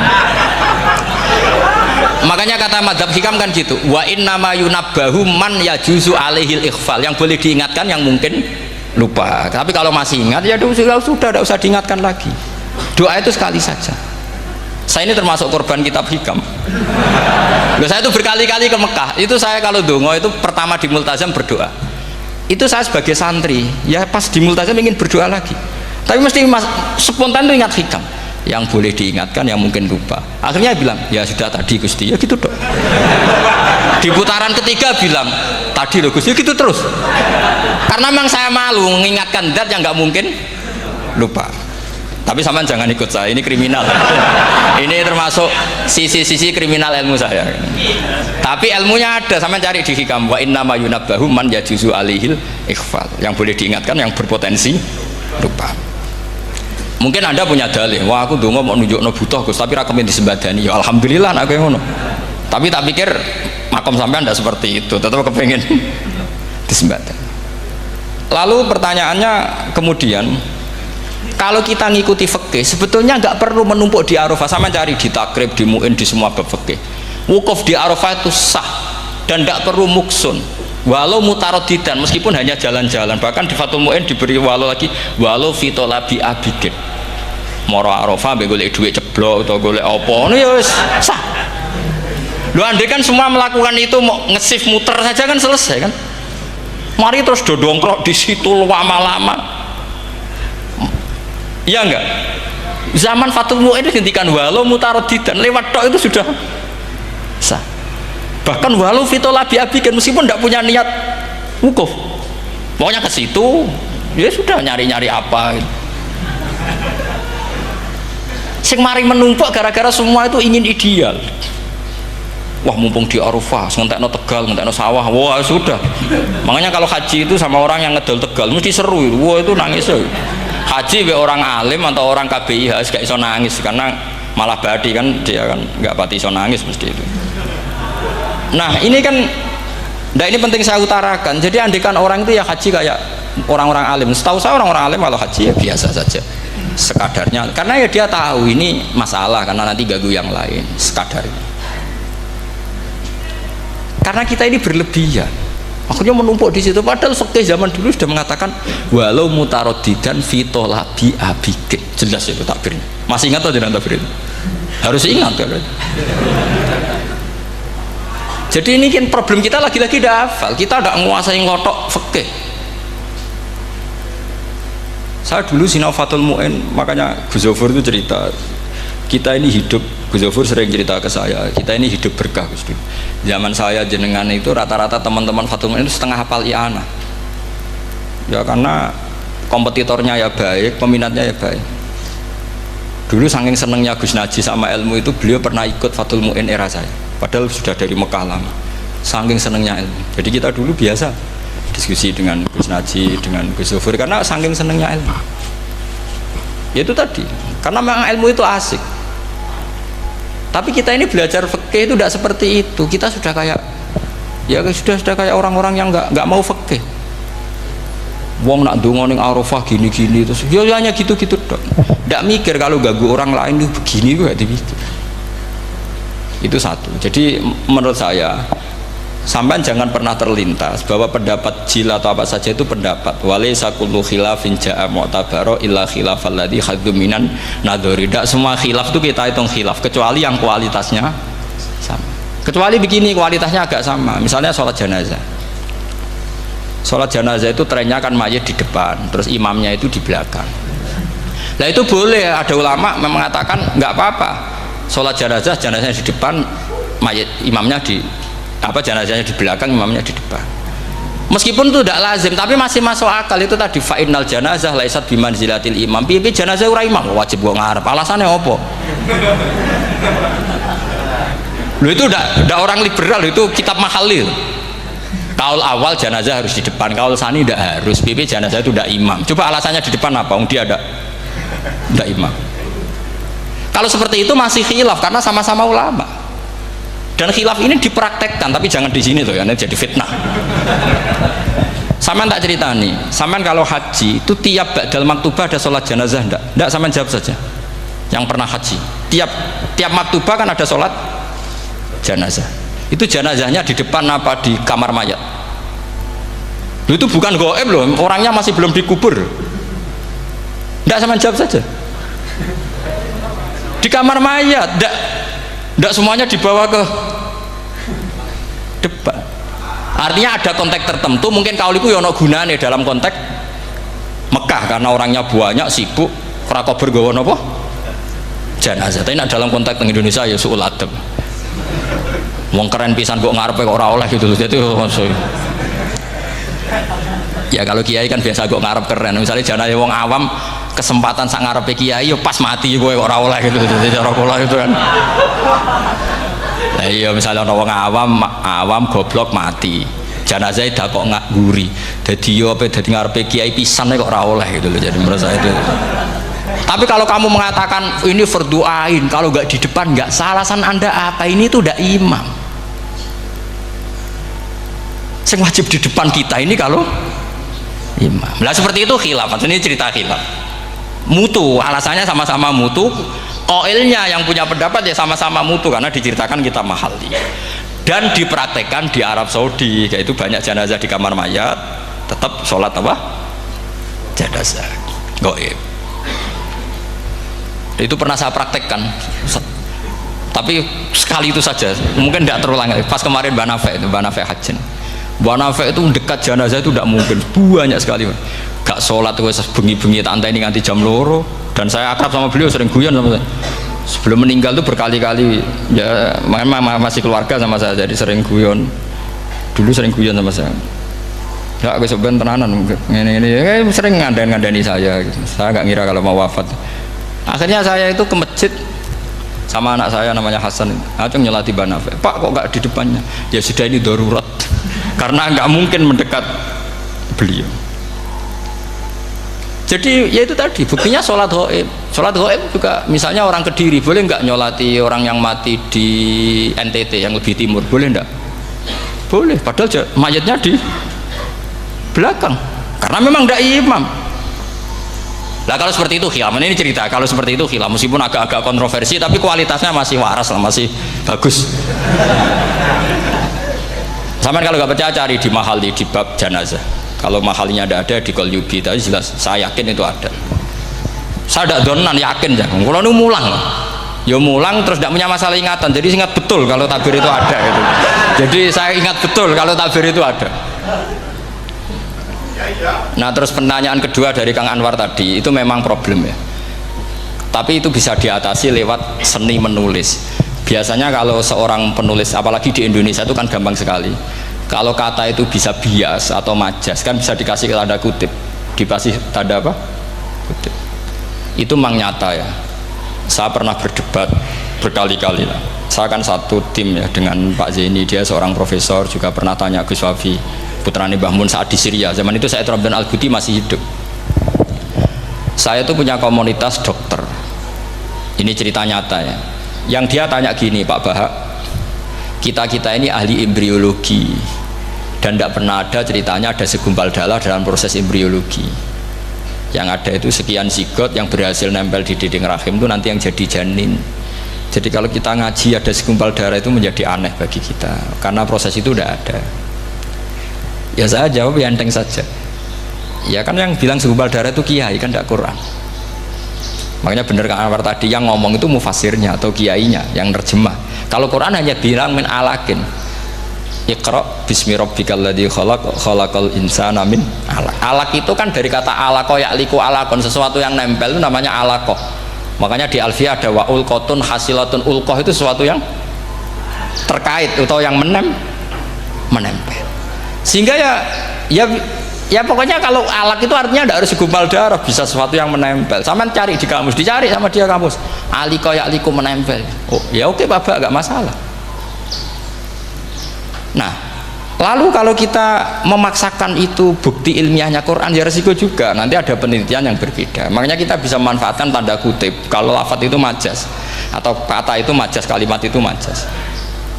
Atau kita menganalisis secara balaghah min jinsi dzalikat dam. Misalnya begini, saya kalau sedang benci Anda, saya akan bilang kamu itu membawa WC. Wong tak melete gawa WC ngalor ngidul, karena di perut kita memang ada kotoran. Berarti kita ini WC yang melaku ngalor ngidul.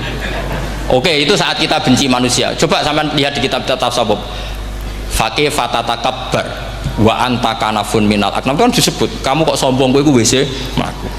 Tapi nanti kalau kamu ngaji di alam rohani, kamu disebut laqad khalaqnal insana fi ahsani taqwim. Artinya bisa saja alakin ini benar-benar maknanya segumpal darah, tapi dalam konteks manusia jenis kamu adalah jenis segumpal darah, bukan dalam proses embriologi mengalami segumpal darah. Kita masih bisa berkelit, asal kamu ilmunya banyak, hafalaman banyak, tetap bisa berkelit. Problemnya kadang kita tidak punya ilmu. Loh ya, ini kisah nyata ya. Jadi kemarin entah tanggal berapa saya lupa, itu kan Kemenak datang ke Yai, ke Mbah Mun, ke Gus Zofur. Di antara usul saya seperti itu, mbok terjemah Kemenak, kalau yang terkait sain itu dikasih bahasa yang bias, karena nanti kalau tidak bias, ini nanti ada penelitian kelihatan Quran dianggap loh ya, dianggap salah. Sebenarnya salah yang terjemah. Atau kita yakin sesuai ilmiah, ternyata suatu saat ada penemuan yang berbeda. Kita bisa manfaatkan tadi seni menulis tadi, misalnya tanda kutip atau dipakai kata bias. Ya misalnya begini, contoh paling gampang tadi, misalnya kita bangga misalnya Quran terbukti benar ketika mengatakan wa ja'ala bainahuma barzakha wa hijra mahjura, antara air tawar dan air laut itu ada pemisah. Kita mungkin ya setuju nyari-nyari ayat tentang Big Bang, tentang apa ledakan yang dahsyat. Tapi apapun itu teori itu bisa iya bisa tidak. Nah itu kita bisa manfaatkan tanda kutip. Atau seni pakai lughat. Saya beri contoh seni lughat begini. Keyakinan santri yang di sini, yang di kewegean sini, makhluk itu yang terkenal kan 3, manusia, jin, terus setan. Sudah kan 3 itu. Keyakinan sampean manusia dengan jin sama apa enggak? Beda kan, katanya beda. Terus jin dengan setan itu beda apa sama? Enggak, sampean jawab. Beda, rata-rata santri fikih bilang beda, karena jin itu bisa mukallaf, bisa sholat, bisa enggak. Kalau setan pasti tidak sholat. Tapi pecinta orang sholat dia, kalau orang sholat datang, penggemar dia, mau ganggu gitu. Nah sekarang pertanyaannya gini, lalu ketika para ulama mengatakan jin dan malaikat itu beda, jin dengan setan beda, tapi di Quran itu ada loh ayat fasajadu illa iblis kana minal jinni fafasaqa an amri rabbi. Jelas ayatnya di surat Isra kalau nggak salah tuh, kana minal jin, karena ono sopo iblis iku minal jinni. Padahal tadi Anda yakin iblis dan jin itu tidak sekategori, tapi ayat itu karena minal jin. Caranya gimana? Gampang, sama cari di tafsir Baghawi atau tafsir Ibnu Katsir. Caranya adalah dianalisis secara lughat. Sesuatu yang nggak kelihatan atau yang gelap disebut jannah. Misalnya malam, kata Quran apa? Falamma janna alaihi lailu ra'a kaukaba. Karena malam itu gelap disebut jannah. Orang yang gila karena masturul akli disebut majnun. Karena madatul kalimah sama-sama jinnun. Madatul kalimah kan sama kan, jim nun musyaddad berarti jim nun nun.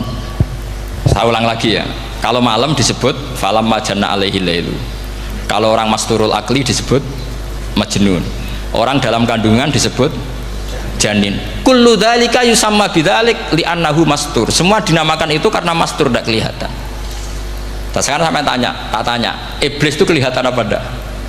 Enggak. Berarti kalau kana ana sapa iblis minal jinni, setengah barang sing ora ketok. Kecumanane minal jinni kelompok jin. Nanti kamu masalah dengan kiai Anda meyakini, "Lho jin kok iblis?" Beda. Jin niku iso ngaji. Ya gampang saja, kalau jin yang sakolen ya jin yang bisa Islam bisa kafir. Tapi kalau kata jin yang dalam ilah iblis, karena minal jinni ay minal masturin, sama yang saya maksud, tetap bisa ada solusinya. Makanya ngaji itu jangan hanya Ibnu Katsir. Ibnu Katsir itu beliau hanya menjawab lewat riwayat, beliau jarang bermain di lafadz. Tapi kalau sampean ngaji kayak tafsir Baghawi, kayak tafsir apa itu subhanallah ya Baghawi, terus Bedawi, itu nganalisnya sering pakai lafadz dan itu menjadi mudah. Misalnya lagi begini, sholat kita ini ya sholat yang muftatahatun bitakbir, muftatamatun bitaslim. Tapi kita secara lughat jelas as-sholat lughatan ad-du'a.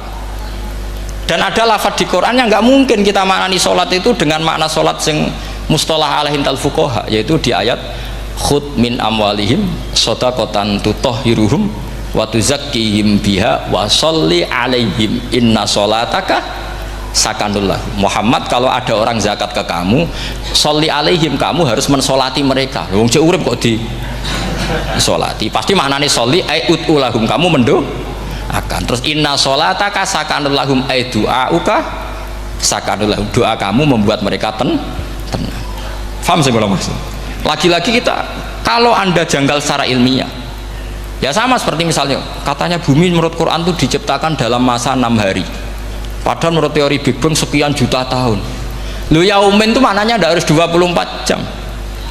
Kullahinin bisa disebut kullah yaumin. Buktinya ayat yas'aluhu man fis samawati wal ard kulla yaumin huwa fi sya'an. Apa Allah memutus sesuatu nunggu 24 jam? Kullahinin wa kulla waqtin huwa fi sya'an. Makanya di terjemahan UII termasuk saya usul fi sitati ayam itu dalam 6 masa.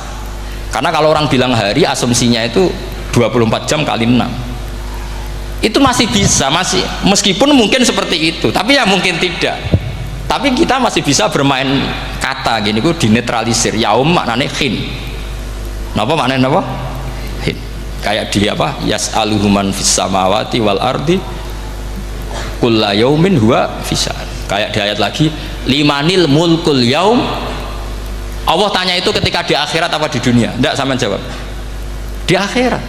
Ketika nanti di akhirat Allah tanya liman iku kedue sopo al mulku te kerajaan al yauma, limanil mulkul yaum lillahil wahidil fa inna fil akhirah laisa hunaka yaumun wala hunaka sa'a wala hunaka misalnya arbaun wa isyruna sa'. Di akhirat tidak ada 24 jam. Istilahnya Allah ya limanil mulkul yaum. Paham sih kalau maksud? Jadi lagi-lagi syaratnya hafal tadi. Nah, jadi artinya lafadz yaum dipakai di Quran berapa kali, konteksnya apa saja. Ya saya kira demikian. Mungkin kita anggap cekap ya, karena tadi apa ini Jumatan, terus tak pikir tanya itu ya saya yang tanya itu, karena itu tadi ya nggak apa-apa kalau masih ada yang tanya, tapi saya pikir ya itu tadilah yang saya utarakan. Saya kira cukup. Kalau ingin alim memang syaratnya harus hafal banyak, terus ya kalau ndak ya itu tadi harus orang sudah ndak ada semua, terus tinggal kita yang hidup, itu pasti kita alim sendiri itu. Ya pilihannya hanya itu. Tapi kalau ingin kompetisi masih gampang lah. Di Kediri banyak orang alim, di Rembang banyak, kan bisa. Cara Imam Bukhari al-luqi wal muasyarah, bisa sering ketemu lewat ngaji kilatan atau ngaji. Karena kiai banyak. Ada yang kiai fanatik khatam kilatan di sarang ya banyak, kados Gus Said itu ngaji kudu khatam itu barokah, kan pernah mendengar sekian. Ada kiai yang senengannya yang penting faham, ada kiai yang kebetulan nasibnya baik ya faham ya khatam. Itu ada santri macam-macam, yang penting khatam, ono sing penting faham, ono sing penting ya penting untuk barokah. Terus repot aja gitu, repot terus. Tapi yang penting itu saya mohon lah, kalau orang lain tahu Quran lewat terjemah, kita kalau bisa jangan lah. Kita ini ngaji Jalalain, ngaji tafsir Sawi, ngaji macam-macam. Saya itu kalau sinau tafsir itu tak ulang-ulang, saya itu sampai lupa khatam Jalalain berapa kali, itu sampai lupa. Karena itu tadi, setiap saya baca pasti nanti analisisnya beda. Tadi misalnya u'budu rabbakum, kalau dalam konteks orang kafir jelas wahidu rabbakum, karena mereka masih melakukan isyrak. Tapi kalau orang Islam dibilang cong kamu ibadah, dawimu alal ibadah, karena sudah Islam. Itu Imam Suyuti tidak konsisten. Nggak konsistennya karena beliau orang alim. Ya Yuhannas kadang ditafsiri ahla Makkah, memang saat itu konteksnya Makkah. Tapi dalam konteks Islam tentu wama arsalnaka illa kafatal lidasi basyira wa nadhira. Itu kan ulama. Kalau ingat asbabun nuzul ya Yuhannas jelas ahla Makkah. Tapi kalau ingat umumul Quran nas ya kullan nas, bukan harus ahla Makkah. Makanya ada fi tafsirin qala ahla Makkah, wa fi tafsirin akhar dia bilang ayyan nas. Ini yang mengulang-ulang akan paham karena konteksnya apa? Beda. Lagi-lagi ya tadi harus hafal. Ayuhan nas dipakai Quran berapa kali? Konteksnya apa saja? Makanya Ibnu Abbas ketika ditanya bagaimana perbedaan ayat Makkiyah dan Madaniyah, beliau enteng jawab, biasanya kalau surat Makkiyah dimulai ya ayuhan nas karena mereka zaman itu masih kafir, belum berstatus mukmin. Kalau di Madinah rata-rata khitab sudah ya ayyuhalladzina amanu, karena di Madinah mayoritas sudah mukmin. Tetap memanfaatkan proses dialek dan itu mudah. Memang kalau kita neliti terus mudah. Maknanya mudah itu tidak sulit. Ya memang Nabi begitu. Loh, sampean kalau hafal hadis nanti akan ngomong seperti saya. Lu itu otomatis. Misalnya begini, Nabi itu ditanya, ya Rasulullah, dulani ala amalin gini-gini, terus terakhir dia ya yudkhilunil jannah, yang bisa masukkan saya ke surga. Nabi jawabnya itu, inna dzalika yasir, itu gampang. Tapi terusannya yang nggak nguati alaman yassarahu wah. Oh itu gampang dong bagi wong sing digampangno pangeran. Orang kata Nabi, wah ini sulit, nggak semua orang masuk surga. Nabi jawabnya inna dzalika yasir, itu gampang. Tapi terusannya alaman yassarahu wah. Iya mengen Quran adatnya ya gitu. Inna dzalika ala wah yasir. Ya itu gampang. Bukan berarti kita nyepelekno, ndak, memang ya itu tadi. Sesuatu sulit itu kalau kita tidak tahu rumusnya, sebenarnya kita tahu, cuma tidak mau. Sampean tahu kalau rumusnya ingin alim tafsir harus hafal Quran, hafal hadis, pernah ngaji etkon, ngaji ini, tahu, tapi kan nggak mau. Akhirnya mau takut, carane ngalim piye Gus? Aslinya ngerti, nak carane iku ngerti. Geleme sing raga. Nah, itu kan gitu. Ini kebetulan kenyek kan ngomong fakta biasa mawon, betul. Ya seperti kamu mau ke Jakarta kan jauh, tapi tetap gampang. Caranya beli tiket gini-gini ya kan. Ya kalau ingin alim tafsir, satu hafal Quran, dua minimal setengah hafal Jalalain. Nanti kalau Jalalain janggal, kamu ngaji Sawi, karena banyak juga Jalalain yang diprotes sama Imam Sawi, dikritik. Itu kan wajar ya, sarah itu hanya membenarkan yang di matan ada masalah. Takrib kurang barokah, ya ada beberapa yang dibenarkan sarah. Kayak takrib ngendikan mabit bimina sunat apa wajib. Kalau di kitab Fathul Qorib sunat, di sarah dibenarkan, kalau yang benar itu wajib. Takrib bilang sholat jamaah itu sunat muakkadah, di sarah dibenarkan itu fardu kifayah. Ya sama di Jalalain kadang ada masalah seperti itu. Imam Suyuti meyakini satu hal, sama sarah dibenarkan. Makanya ya Jalalain ya Sawi. Nanti setelah itu khatam semua, belajar tafsir Baghawi. Nanti kan alim sendiri. Apalagi di desa kamu tidak ada orang alim, wah hebat. Kak, kamu jangan hidup di sarang, di Lirboyo, di daerah-daerah, jangan hidup di Kuagen, nyari daerah yang aman. Aman dari kontrol maksudnya. Tapi yang jelas itu jawab dulu mudah. Kalau kamu menjawab sulit, kualat neraka sama. Lihat bagaimanapun Quran disifati Allah walaqad yassarnal Qur'ana lidzikri fahal mim mudzakir. Makanya saya tadi ngomong, kalau Anda hafal seperti saya, pasti cara ngomong kayak saya. Kita mau ngomong Quran sulit tidak mungkin. Kita ini ingat kalau Allah mensifati Quran walaqad yassarnal Qur'ana. Fakaifa wasafahu bil yusri wa anta taqulu bil usri. Bagaimana Allah mengatakan yusrun kemudian Anda mengatakan usr. Neraka sama bantah pangeran. Atau gini, kalau terpaksa ini sulit Gus, tapi sementara ini pokoknya tambahi gitu lah, nanti ya masih sulit, tapi ya bisa saja tidak sulit. Karena tadi bukti kalau Quran mudah, orang kafir ketika dibacakan yang nangis banyak. Raja Najasyi sebelum Islam dibacakan surat oleh Ja'far bin Abi Thalib, nangis. Inna hadza wa manazala ala Musa lamin miskatin wahidah. Ini dengan Taurat pasti dari pintu yang sama, dari nur yang sama. Miskat itu nur. Faham, nangis. Sampai wa idza sami'u. Sami'u itu belum Islam loh ketika itu. Wa idza sami'u ma unzila ilar rasuli taro a'yunahum tafidu minad dam'i mimma arafu minal haq, lagi yaquluna rabbana amanna. Artinya fahimu khina kanu fil kufr. Mereka faham ketika masih kafir. Karena muyassar, Quran itu muyassar. Fakaifa la tafham. Wa anta tata'alam kutuba kadza wa kadza wa takhtimu kutuba kadza kadza. Kok ijek kadza.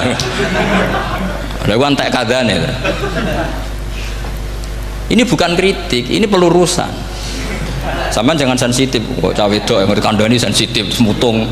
Ini pelurusan. Jelas Quran disifati walaqad yassarnal Qur'ana lidzikri fahal mim mudzakir. Dan itu nyata, saya ulang lagi, itu nyata. Sampai yang saya ceritakan di makalah ini, ada orang Bedui, ada seorang khotib khutbah, fawarabbis sama'i wal ardi innahu lahaqqum mithama annakum tantikun. Arabinya tanya sama Pak Khotib, itu kan artinya kan demi Tuhannya langit dan bumi. Si Arabi tanya Pak Khotib, yang bikin murka Allah itu siapa? Kok sampai Allah terpaksa sumpah? Karena si Arabi tahu orang sampai sumpah itu pasti karena tersinggung. Kalau nggak tersinggung ngapain Anda sumpah? Dalam kehidupan sehari-hari kalau kita sampai sumpah itu karena tersinggung. Kita ditagih orang bisa sesuk tak sahur, ditagih lagi bilang kita tak sahur. Nah, serap percaya banget, wallahi sesuk tak sahur. Kalau orang sumpah itu karena tersinggung. Ternyata betul. Sampai cek di Quran. Kalau Allah memulai surat dengan sumpah, pasti terusannya Allah itu duka atau marah karena sumpah itu untuk yang tersinggung. Makanya di Balaghah diterangkan kalau kaidah normal, kondisi normal kamu harus bilang Zaidun qaimun. Kalau mukhatab ada indikasi tidak percaya, kamu bilang inna Zaidan qaimun. Kalau selalu kelihatan tidak percaya, kamu harus bilang wallahi inna Zaidan laqaimun. Ya enggak di ilmu Balaghah. Lah iya itu kan Arabi saja paham. Kamu yang ngaji Syarul Makno tidak paham kan aneh. Makanya itu penting gitu. Nah, lagi-lagi walaqad yassarnal Qur'ana lidzikri fahal min mudzakir. Ya doa ini bagian ustadz yang pun khusyuk niki kan donga ning kersane niki. Ampun kula.